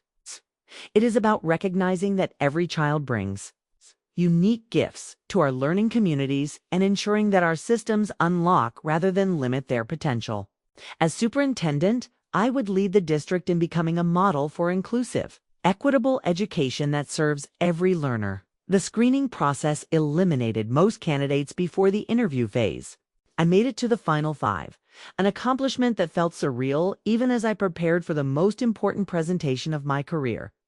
The interview took place in the district's boardroom, the same building where I had once sat as a struggling student during parent conferences. The 7-member school board sat across from me, their faces professionally neutral as I prepared to make my case for why they should entrust me with leading their district. Dr. Karlie, began board president Sarah Martinez. You have an impressive record of school-level success, but this district is facing significant challenges: declining enrollment, budget constraints, and achievement gaps that persist despite years of intervention. How would you address these systemic issues? This was the moment I had prepared for, the opportunity to demonstrate that my unconventional path to leadership was actually my greatest strength. Board President Martinez, I believe our challenges are interconnected and rooted in a fundamental misunderstanding of what creates educational success, I began. We've spent decades trying to fix children who we perceive as broken when we should be examining the systems that break them. I clicked to my first slide showing data from Lincoln Elementary's transformation. When I became principal of Lincoln Elementary, it was labeled as failing. We had the same children, the same families, the same socioeconomic challenges. But we changed our approach. Instead of punishing struggling students, we supported them. Instead of lowering expectations, we removed barriers. Instead of sorting children into categories, we created multiple pathways to success. The presentation continued for 30 minutes, outlining my vision for district-wide transformation.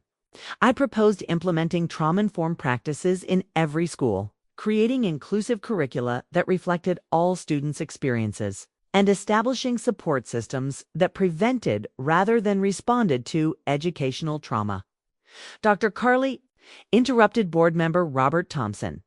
This all sounds idealistic, but how do you plan to manage a budget of over $200 million when your experience has been limited to individual school sites? I had anticipated this question and prepared for it honestly. Mr. Thompson, you're right that I haven't managed a district-level budget, but I have managed something more complex: the process of transforming educational cultures while maintaining fiscal responsibility. At Lincoln Elementary, we improved outcomes while actually reducing per-pupil costs through decreased special education referrals, lower suspension rates, and reduced teacher turnover. I paused, looking around the room at faces that would determine my future and the future of thousands of children. But here's what I bring that budget management experience alone cannot provide: understand what it feels like to be failed by an educational system. I know the lifelong impact of a teacher's words, both cruel and kind. I've lived the transformation that's possible when someone believes in a child's potential. The questions continued for another hour, covering everything from community relations to state mandates to crisis management. But I could tell that my personal story and professional vision had resonated with the board members. 2 weeks later, the call came from Board President Martinez. Dr. Karlie, it is my pleasure to inform you that the board has voted unanimously to offer you the position of superintendent. Your combination of educational expertise, research background, and commitment to serving all learners makes you the ideal candidate to lead our district into the future. As I accepted the position, I thought about the circular nature of my journey. The district that had nearly broken my spirit as a child was now entrusting me with shaping the educational experience of every student in their care.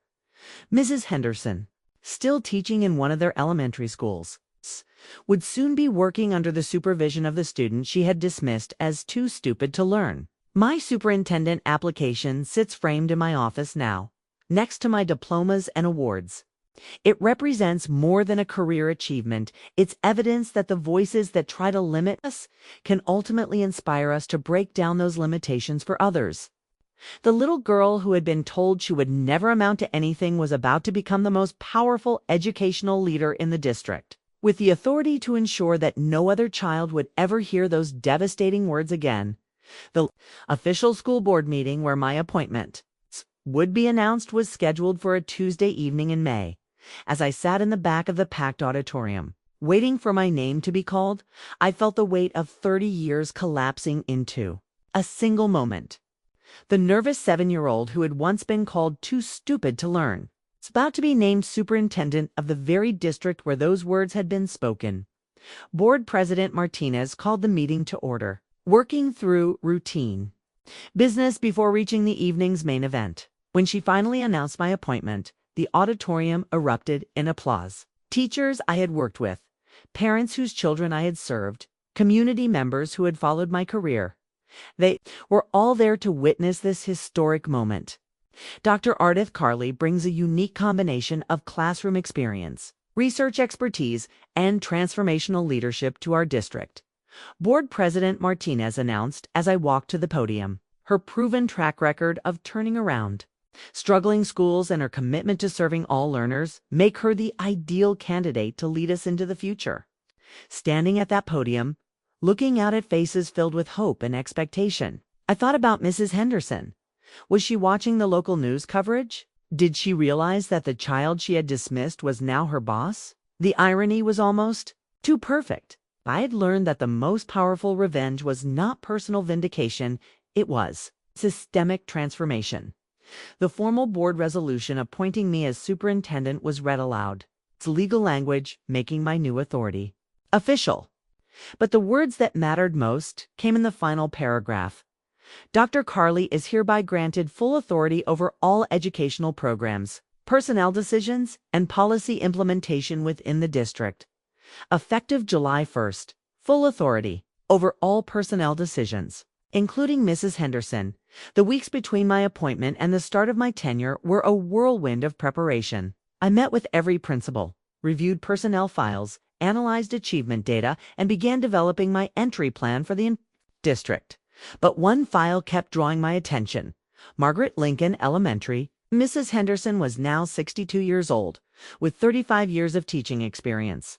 Her personnel file painted a complex picture: high marks for classroom management and adherence to curriculum. But concerning patterns in her interactions with struggling students, over the years, there had been 3 formal complaints from parents about her treatment of children with learning differences. Each had been investigated and dismissed with promises of professional development that apparently had little lasting impact.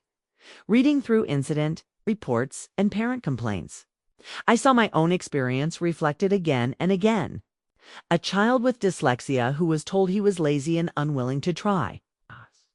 A student with ADHD whose mother was informed that her son lacked the intelligence for regular classroom instruction. A girl with autism who was dismissed as unteachable because she didn't respond to traditional teaching methods. The pattern was clear and devastating.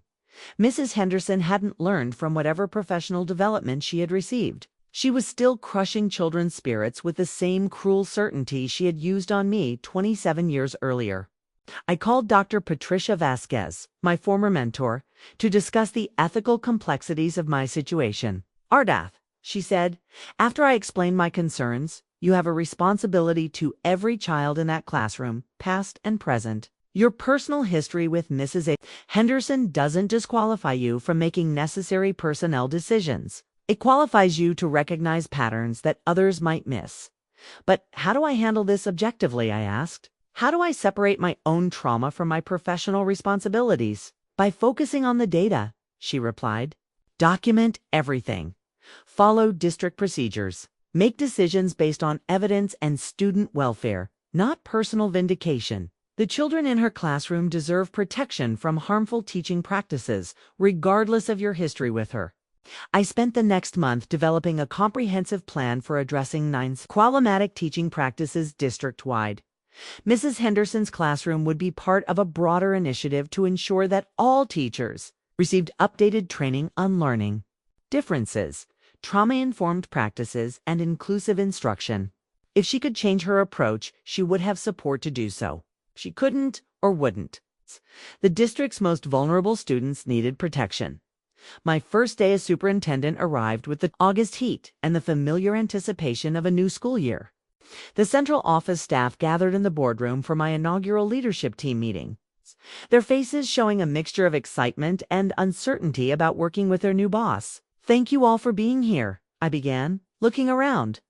The table at curriculum directors, special education coordinators, and building principals. I want to start by sharing my vision for this district and outlining our priorities for the coming year. I clicked to my first slide, showing achievement gaps that had persisted for decades. These data tell a story about children whose potential has been overlooked, whose learning differences have been seen as deficits rather than diversity. Our job is to rewrite that story. The presentation continued for an hour, outlining initiatives focused on inclusive instruction, trauma-informed practices, and high expectations coupled with appropriate supports. I could see some team members nodding in agreement while others looked skeptical about the scope of change I was proposing. Dr. Karlie interrupted Bill Patterson, a veteran administrator who had been with the district for 20 years. "These initiatives sound expensive and time-consuming. How do we implement this level of change while maintaining focus on test scores and state accountability measures?" It was a fair question that got to the heart of educational priorities. "Mr. Patterson, I believe these initiatives will improve test scores because they address the root causes of underachievement. When we remove barriers to learning and provide appropriate supports, all students perform better. When we create inclusive environments where every child feels valued, engagement and achievement increase."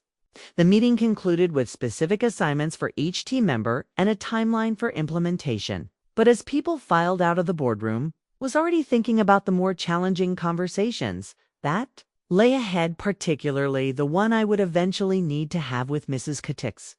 Henderson. That evening, I sat in my new office looking out at the district I now led. 42 schools, nearly 30,000 students, 1,500 teachers and staff. Among them was the woman who had tried to define my limitations and thousands of children who deserved better than what I had received. The board resolution appointing me as superintendent sits framed on my office wall, its formal language representing the culmination of a journey that began in shame and trauma. But more than personal achievement, it represents responsibility. The obligation to use my authority not for revenge but for transformation. Mrs. Henderson had taught me what educational trauma looked like. Now I had the power to ensure that no other child would experience what I had endured in her classroom. The real work was just beginning, but for the first time in my life, I had the authority to protect vulnerable children from the kind of educator who had once nearly destroyed my belief in my own potential. The student who had been told she was too stupid to learn was now the person responsible for ensuring that such words were never spoken again in any classroom under her supervision. The first district-wide staff meeting of my tenure was scheduled for August 15th, 3 days before students returned to classrooms. Every teacher, administrator, and support staff member was required to attend the presentation of our new educational vision. As I reviewed my speaking notes in the green room behind the high school auditorium, I knew that somewhere in the audience of nearly 1,500 employees sat Mrs. Henderson. I had spent weeks preparing for this moment, crafting a presentation that would set the tone for transformational change without revealing my personal connection to the work. The irony of the situation wasn't lost on me, the student she had dismissed as too stupid to learn was about to present research and policy to an audience that included her. Walking onto the stage, I surveyed the packed auditorium. Teachers filled every seat, their faces showing the familiar mix of skepticism and hope that accompanied new leadership. Somewhere in that sea of educators sat the woman who had shaped my childhood trauma and inadvertently inspired my life's work.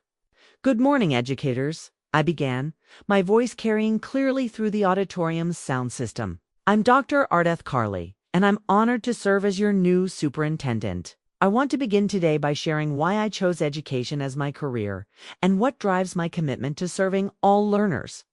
I clicked to my first slide, showing a photo of diverse students engaged in learning. I became an educator because I believe every child has unlimited potential. But I also know that our systems don't always recognize or nurture that potential. particularly for students who learn differently or face additional challenges. The presentation continued for 45 minutes, outlining our new focus on inclusive practices, trauma-informed instruction, and high expectations coupled with appropriate supports. I watched faces in the audience, noting the range of reactions, some nodding enthusiastically, others appearing resistant to change, many simply waiting to see if this new superintendent would be different from previous leaders, who had promised transformation but delivered only new mandates. "Let me be very clear about our non-negotiables," I said, reaching the most important part of my presentation. "Every child in our district deserves to be treated with dignity and respect. Every student has the right to learn in an environment that recognizes their potential rather than their deficits. And every educator in this room has the responsibility to ensure that happens." I paused, scanning the audience, and continued with deliberate emphasis. "There is no place in our district for practices that shame struggling students. That label, children as lazy or stupid or that give up on any learner's potential. These approaches are not only ineffective, they are harmful and unprofessional." During the break that followed my presentation, I mingled with staff members, answering questions and listening to concerns. That's when I saw her, Mrs. Henderson, stood near the back of the auditorium, her silver hair neatly styled, her posture as rigid as I remembered from 27 years earlier. She was talking with a small group of veteran teachers, but her eyes kept moving toward me with an expression I couldn't quite read. As I worked my way through the crowd, shaking hands and introducing myself to teachers I hadn't yet met, our paths inevitably intersected. "Dr. Karlie," said Janet Morrison, one of the principals I knew well, "I'd like you to meet some of our most experienced educators. This is Margaret Henderson from Lincoln Elementary. She's been teaching second grade for 35 years. The moment froze as Mrs. Henderson and I came face to face for the first time since I was 7 years old. Her eyes widened with recognition, not immediate, but growing as she processed the familiar features of the woman standing before her. "Mrs. Henderson," I said, extending my hand with professional courtesy, "it's a pleasure to meet you." She shook my hand automatically, her face cycling through confusion, recognition, and finally, shock. "Dr. Karlie, have we met before?" The question hung in the air between us. I could have simply said no, maintained professional distance, and moved on to other conversations. But this was a moment that demanded truth, even if delivered with restraint. "Actually, yes," I replied calmly. "I was a student in your second grade class many years ago. Ardath Karlie, though my last name was different then." The color drained from her face as the full weight of recognition hit her. The little girl she had labeled as too stupid to learn was now standing before her as the district superintendent, her boss. The child she had dismissed was now the person with authority over her career, her evaluation, her professional future. I remember," she whispered, her usual commanding presence dissolving into uncertainty. You had trouble with reading." "Yes," I said simply. "I did have trouble with reading. I was later diagnosed with dyslexia and received the support I needed to succeed. I went on to earn my doctorate and have spent my career ensuring that other children with learning differences receive understanding rather than judgment." The conversation around us had grown quiet, other teachers sensing the tension without understanding its source. Mrs. Henderson's colleagues looked confused by her obvious discomfort with what should have been a routine introduction. "Well," she said finally, attempting to regain her composure, "congratulations on your success." "Thank you," I replied. "I look forward to working with all of our educators to ensure that every child in our district discovers their potential. I believe that's what we all want, to help every student succeed, regardless of how they learn or what challenges they face." The subtle emphasis on every student and regardless of how they learn wasn't lost on her. This wasn't a threat or a personal attack, but it was a clear statement of expectations. The standards I had outlined in my presentation weren't theoretical. They were deeply personal and absolutely non-negotiable. As I moved on to other conversations, I could feel Mrs. Henderson's eyes following me across the auditorium. That evening, my assistant informed me that she had called the central office requesting a meeting to discuss concerns about new district policies. Later that week, I pulled Mrs. Henderson's personnel file and reviewed it thoroughly. What I found confirmed my worst fears. The pattern of harmful interactions with struggling students hadn't ended with me.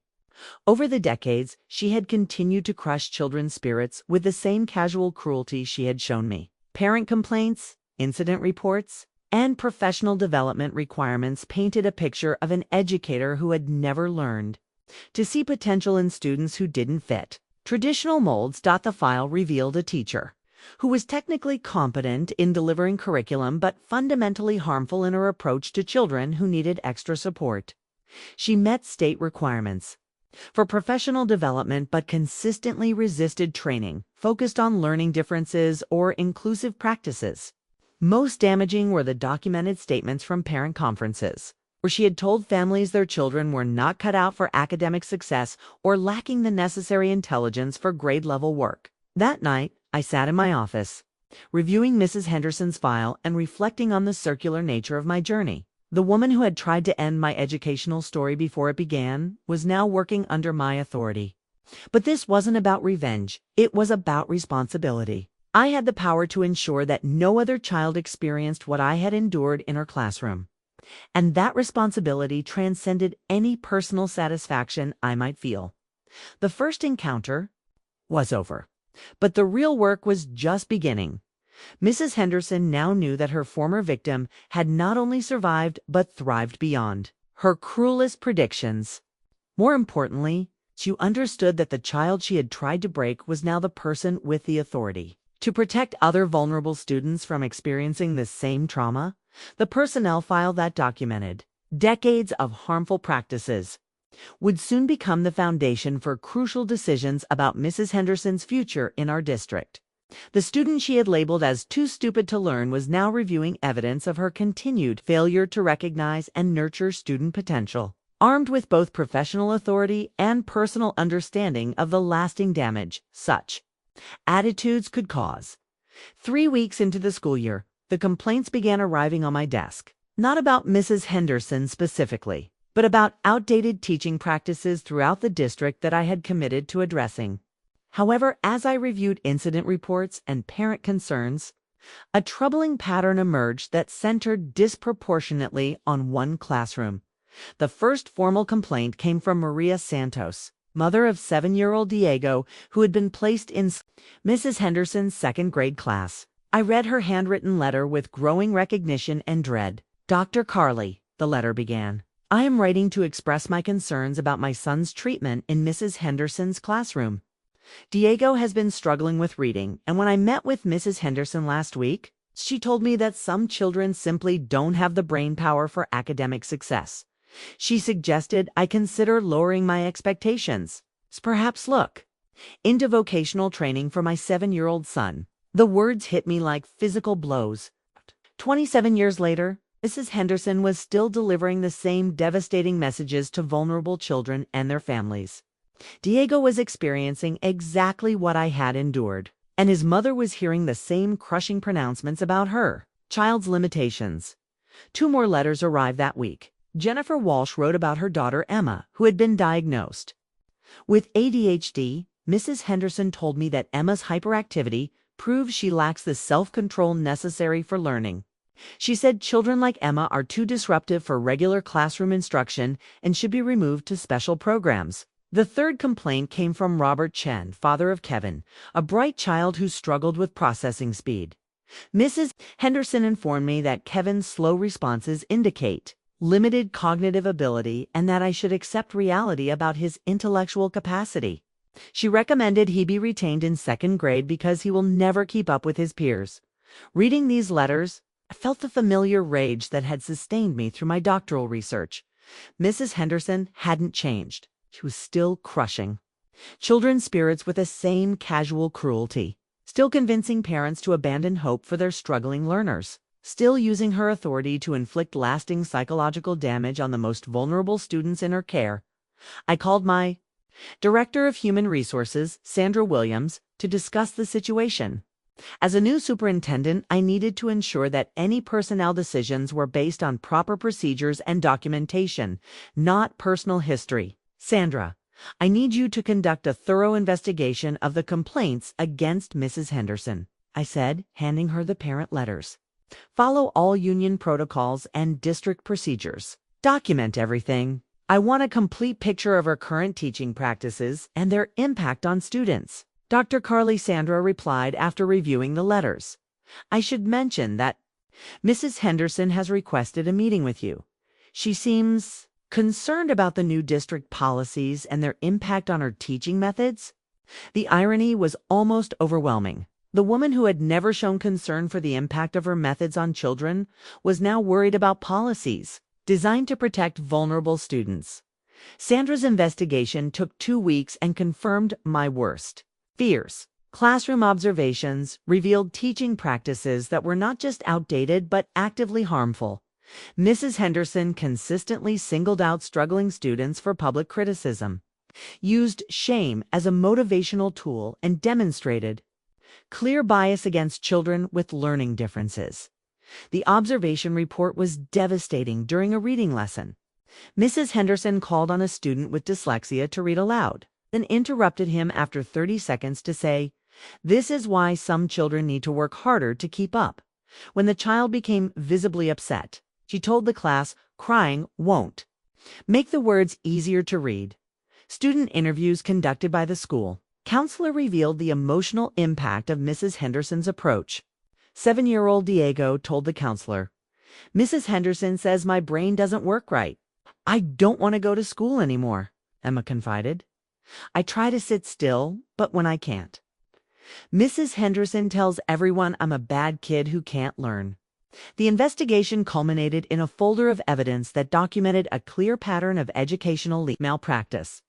Mrs. Henderson's teaching methods violated district policies on student dignity, inclusive practices, and professional conduct. More importantly, they were causing measurable harm to children's self-esteem and academic progress. I scheduled the meeting Mrs. Henderson had requested, knowing it would be one of the most difficult conversations of my career. Not because of our personal history, but because of the professional responsibility I carried to protect current and future students from her harmful practices. She arrived at my office on a Thursday afternoon, her usual confidence replaced by obvious anxiety. As she sat across from my desk, I could see her trying to read my expression, searching for signs of personal vendetta rather than professional concern. "Mrs. Henderson," I began, opening the investigation file. "Thank you for coming in. I wanted to discuss some concerns that have been raised about teaching practices in your classroom." "Dr. Karlie," she interrupted, "I hope you understand that I've been teaching for 35 years. I've seen trends come and go, and I've always focused on maintaining high standards. I worry that these new approaches lower expectations for students." It was the same justification I had heard in her personnel file complaints. The belief that cruelty was somehow equivalent to high expectations, that shaming struggling students would motivate them to try harder. "Mrs. Henderson, maintaining high expectations and treating students with dignity aren't mutually exclusive," I replied. "In fact, research shows that students achieve more when they feel supported and valued, not when they're shamed or dismissed." I opened the folder and began reviewing specific incidents documented in the investigation. Her face grew pale as I read quotes from her own words, parent complaints, and student interviews that revealed the impact of her approach. "These aren't just policy violations," I said after reviewing the evidence. "They're causing real harm to children. Diego Santos has developed anxiety about school. Emma Walsh has begun saying she's stupid and bad at everything," Kevin Chen told his parents. "He wants to quit trying because his teacher says he'll never be smart enough." Mrs. Henderson's composure finally cracked. I never meant to hurt anyone. I was trying to prepare them for reality. Some children just aren't cut out for academic success." There it was, the fundamental belief that had driven her harmful practices for decades. The same cruel philosophy that had nearly destroyed my own educational journey was still intact, still poisoning her interactions with vulnerable children. "Mrs. Henderson," I said quietly, "that belief is not only wrong, it's professionally unacceptable. Every child has potential. Every student deserves to discover their strengths and capabilities. A teacher's job is to unlock that potential, not to convince children they don't have any. The conversation continued for another hour, with Mrs. Henderson alternating between defensiveness and attempts at justification. She couldn't or wouldn't acknowledge that her approach was harmful, couldn't see that her words carried the power to shape children's entire self-concept as she prepared. To leave, I made the decision that would define both of our futures. Mrs. Henderson, based on this investigation, I'm placing you on a professional improvement plan. You'll receive intensive training on inclusive teaching practices, trauma-informed instruction, and appropriate ways to support struggling learners. You'll also be closely monitored to ensure these practices are implemented in your classroom. I paused, looking directly at the woman who had once tried to destroy my belief in my own potential. However, I need you to understand that continued complaints or evidence of harmful practices towards students will result in termination proceedings. The children in your classroom deserve better than what they're currently receiving. The folder. A parent complaint letter sits in my office safe now, locked away but never forgotten. They represent not just Mrs. Henderson's continued failure to grow as an educator, but also my responsibility to break the cycle of educational trauma that she had perpetuated for decades. The little girl she had tried to break was now the person, with the authority and determination to ensure that no other child would experience what I had endured in her classroom. The professional improvement plan I had implemented for Mrs. Henderson lasted exactly 6 weeks. Despite intensive training, coaching support, and clear expectations, the reports from her classroom continued to paint a troubling picture. She attended the mandatory workshops, but showed no evidence of changing her fundamental beliefs about student potential. If anything, the increased scrutiny seemed to make her more defensive and rigid in her approach. The final incident occurred on a Tuesday morning in November. Mrs. Henderson had been working with Kevin Chen, the 7-year-old whose processing speed differences made traditional timed activities challenging. According to the substitute teacher who witnessed the interaction, Mrs. Henderson became frustrated with Kevin's slow response to a math problem and made a statement that shattered any hope for her professional redemption. "Kevin, this is exactly why some children shouldn't be in regular classrooms," she had said, loud enough for other students to hear. "You're holding everyone back because you can't keep up. Maybe it's time your parents accepted that you're just not smart enough for 2nd grade. The substitute teacher, Maria Rodriguez, ironically, the daughter of the Mrs. Rodriguez who had saved my own educational journey, immediately reported the incident to the principal. Within hours, the documentation was on my desk, along with Kevin's mother's formal request to remove her son from Mrs. Henderson's classroom. I stared at the incident report for a long time, feeling the familiar rage mixed with profound sadness. Mrs. Henderson had learned nothing. The intensive training, the coaching, the clear expectations. None of it had penetrated her fundamental belief that some children were simply destined to fail. She was still using her authority to crush vulnerable spirits, still convinced that cruelty was somehow equivalent to honesty. That afternoon, called Sandra Williams to my office. "Sandra, Mrs. Henderson has violated the terms of her improvement plan," I said, handing her the incident report. "I need you to begin termination proceedings immediately. Follow all union protocols. Document everything properly, but move as quickly as possible. I won't allow another day of this." "Dr. Karlie," Sandra replied carefully, "terminating a 35-year veteran teacher is going to attract attention. The union will fight it, and some community members might question your motives, especially given your ... history with her. Are you prepared for that scrutiny?" I had been preparing for that scrutiny my entire career, Sandra. My personal history with Mrs. Henderson doesn't disqualify me from making this decision. It qualifies me to recognize the harm she's causing. Every day she remains in that classroom, vulnerable children are being damaged. I won't allow that to continue. 2 days later, I called Mrs. Henderson to schedule a meeting for Friday afternoon. I could hear the tension in her voice when my assistant contacted her, the awareness that her time was running out. She arrived at my office wearing a navy blue dress and carrying a folder thick with what I assumed were union-provided documents about her rights. Her usual stern demeanor was cracked with anxiety. But underneath, I could still see the arrogance that had sustained her harmful practices for decades. Mrs. Henderson, I began, gesturing for her to sit across from my desk. I asked you here to discuss your future with the district. She sat rigidly, clutching her folder. Dr. Karlie, I want you to know that I've been in contact with my union representative. I have rights as a tenured teacher, and I won't be forced out because of personal vendettas or modern educational fads. The accusation hung in the air between us. Personal vendetta. As if protecting children from educational trauma was somehow about my own revenge rather than professional responsibility.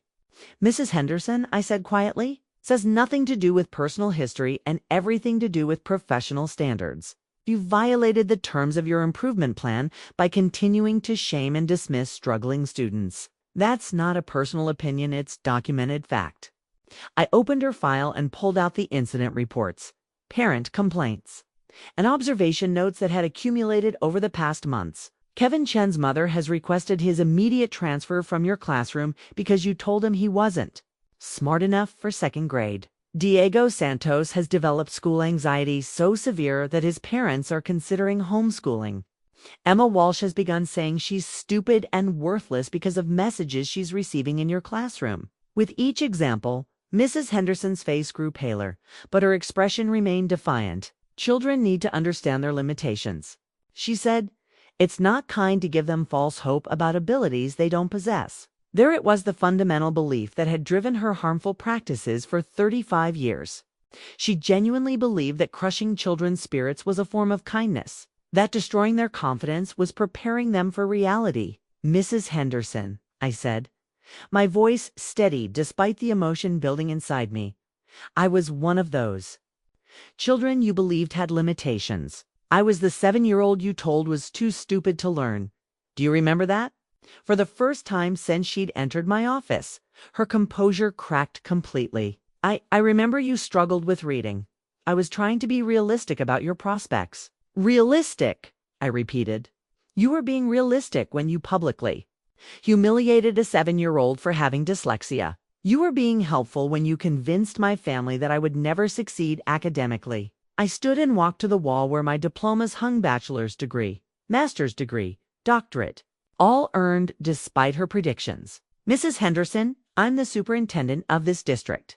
I've published research, turned around failing schools, and dedicated my career to ensuring that vulnerable children receive support instead of shame. How exactly does that fit with your realistic assessment of my limitations? The confrontation I had imagined for 27 years was nothing like this reality.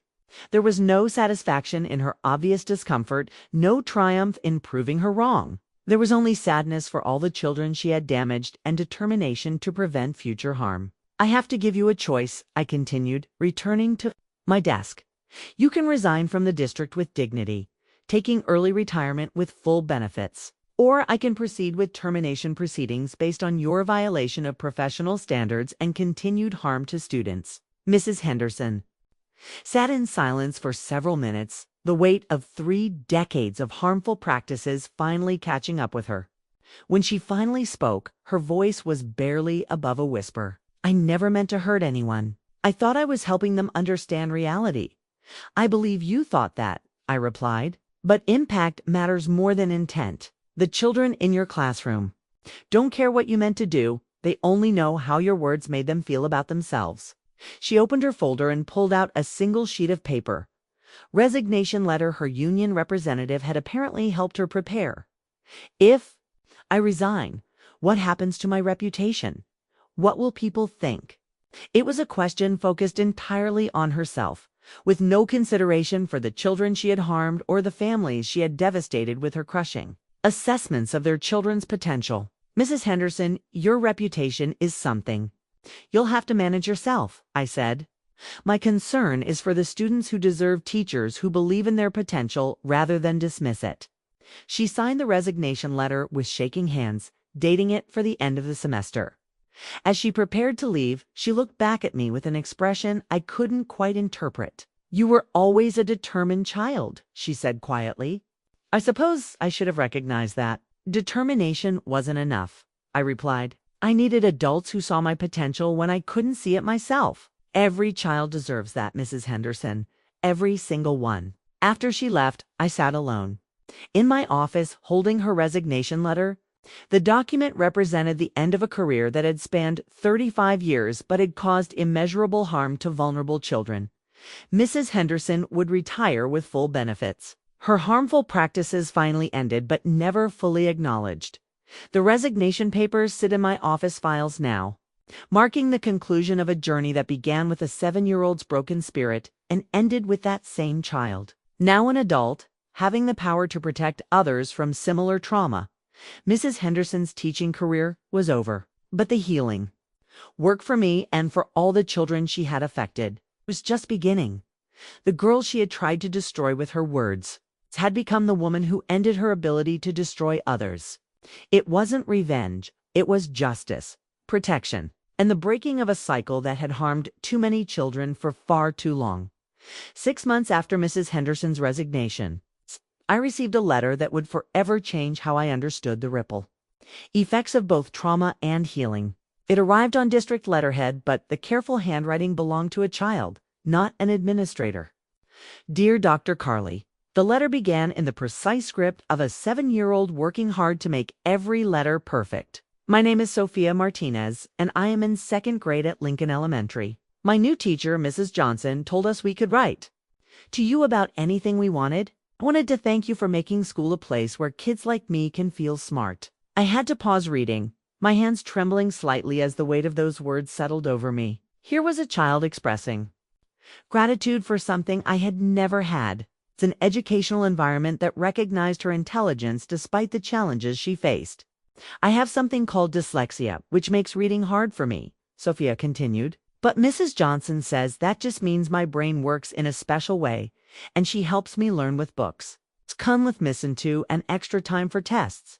She says dyslexia doesn't mean I'm not smart, it just means I learn differently. I wanted you to know that I love school now and I want to be a teacher when I grow up so I can help other kids like me.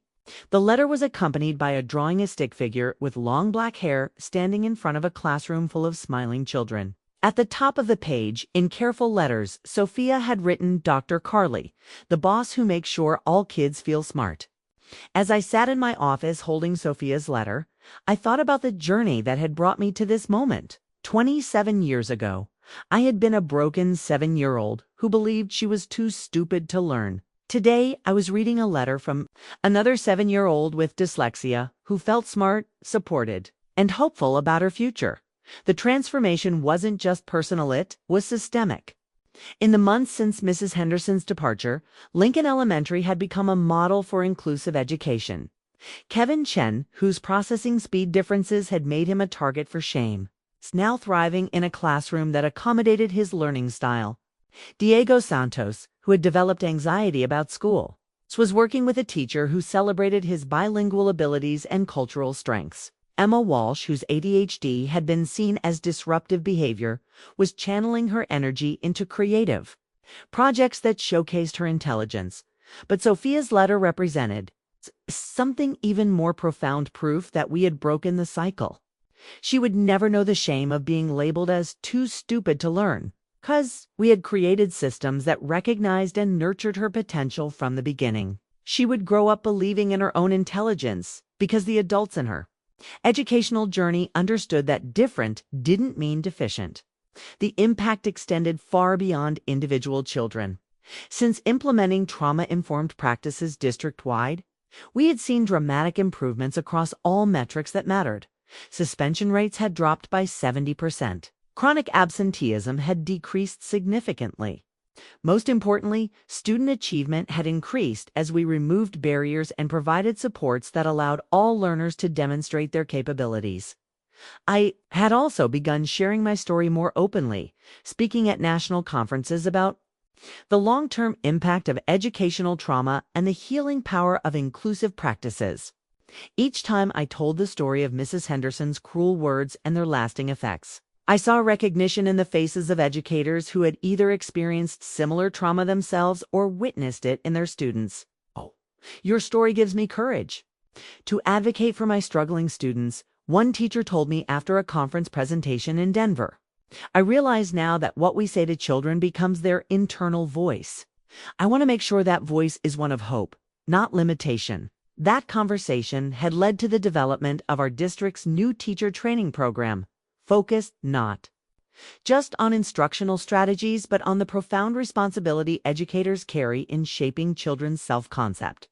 We were training a new generation of teachers who understood that their words could either unlock potential or destroy it, who saw learning differences as diversity rather than deficits. Mrs. Henderson's replacement at Lincoln Elementary was Maria Santos, a young teacher fresh from graduate school with specialized training in inclusive education and trauma-informed practices. When I observed her classroom for the first time, I saw everything I had wished for as a child-patient instruction: multiple ways to demonstrate learning, celebration of diverse strengths, and, above all, an unwavering belief in every child's potential. How do you maintain such optimism? I asked Maria during our post-observation conference, watching her eyes light up as she described her students' progress. Dr. Karlie, every child who walks through my classroom door deserves to discover their gifts, she replied. My job isn't to decide who's capable of learning, it's to figure out how each child learns best and provide them with what they need to succeed. Listening to Maria, I heard echoes of Mrs. Rodriguez's wisdom and Dr. Chen's compassion, the educators who had saved my own academic life by refusing to accept limitations imposed by others. The cycle was completing itself in the most beautiful way possible. The ripple effects of transformation continued to spread throughout our district and beyond. Other superintendents visited to study our inclusive practices. Graduate students, conducting research on educational trauma, interviewed our staff about implementing systemic change. Most meaningfully, we began receiving thank you letters from parents whose children were thriving in environments that recognized and supported their learning differences. But it was Sophia's letter that crystallized everything our work had accomplished. This 7-year-old would never carry the shame I had carried for decades. She would never doubt her intelligence because of a teacher's cruel words. She would grow up knowing that her dyslexic brain was different, not deficient, and that difference might actually be her greatest strength. On the anniversary of Mrs. Henderson's resignation, I visited Sophia's classroom to see the culture of inclusion we had worked so hard to create. As I watched children with diverse learning needs working together, supporting each other, and celebrating different ways of being smart, I felt the full weight of transformation that was possible when systems prioritized healing over harm. Sophia approached me during my visit, her face bright with confidence I had never possessed at her age. Dr. Karlie, are you the lady who makes sure teachers are nice to kids who learn differently? She asked with the directness that only children possess. I try to make sure all children feel valued and supported in school, I replied, kneeling to her eye level, just as Mrs. Rodriguez had done with me decades earlier. Good, Sophia said with satisfaction, because all kids are smart and different ways, and teachers should help us figure out how our brains work best. Walking out of that classroom, I reflected on the long journey from trauma to healing, from victim to protector, from a broken 7-year-old to a superintendent, dedicated to ensuring no child experienced what I had endured. Mrs. Henderson's attempt to limit my potential had ultimately led to systemic changes that would benefit thousands of children for generations to come. The thank you letter from Sophia Martinez sits framed on my office wall now, next to my degrees and achievements. But unlike those other artifacts that marked my personal journey, this letter represents something far more important: proof that the cycle of educational trauma had been broken, that vulnerable children were being protected and nurtured, that the girl who was once told she was too stupid to learn had created systems ensuring no other child would ever hear those devastating words. Mrs. Henderson had tried to write my story with her cruel pronouncement, but I had taken back the pen. Now I was writing new stories, not just for myself, but for every child like Sophia who deserved to know their worth, discover their gifts, and believe in their unlimited potential. The 7-year-old who had once believed she was broken beyond repair had become the leader who ensured that every child in her care knew they were perfect exactly as they were. It wasn't revenge that drove this transformation, it was love. Love for the wounded child I had been, love for the children I served now. and love for the future generations who would benefit from systems designed to heal rather than harm. In the end, Mrs. Henderson's legacy wasn't the children she had broken, it was the movement for change that her cruelty had inadvertently inspired. The student she had dismissed as too stupid to learn had become the advocate who ensured that intelligence was recognized in all its forms, that potential was nurtured rather than dismissed, and that every child's voice would be heard and valued. The words that had once nearly destroyed me had ultimately become the foundation for transformation that would protect countless others. Sometimes the most profound healing comes not from forgetting our wounds, but from ensuring that others never have to endure what we survived.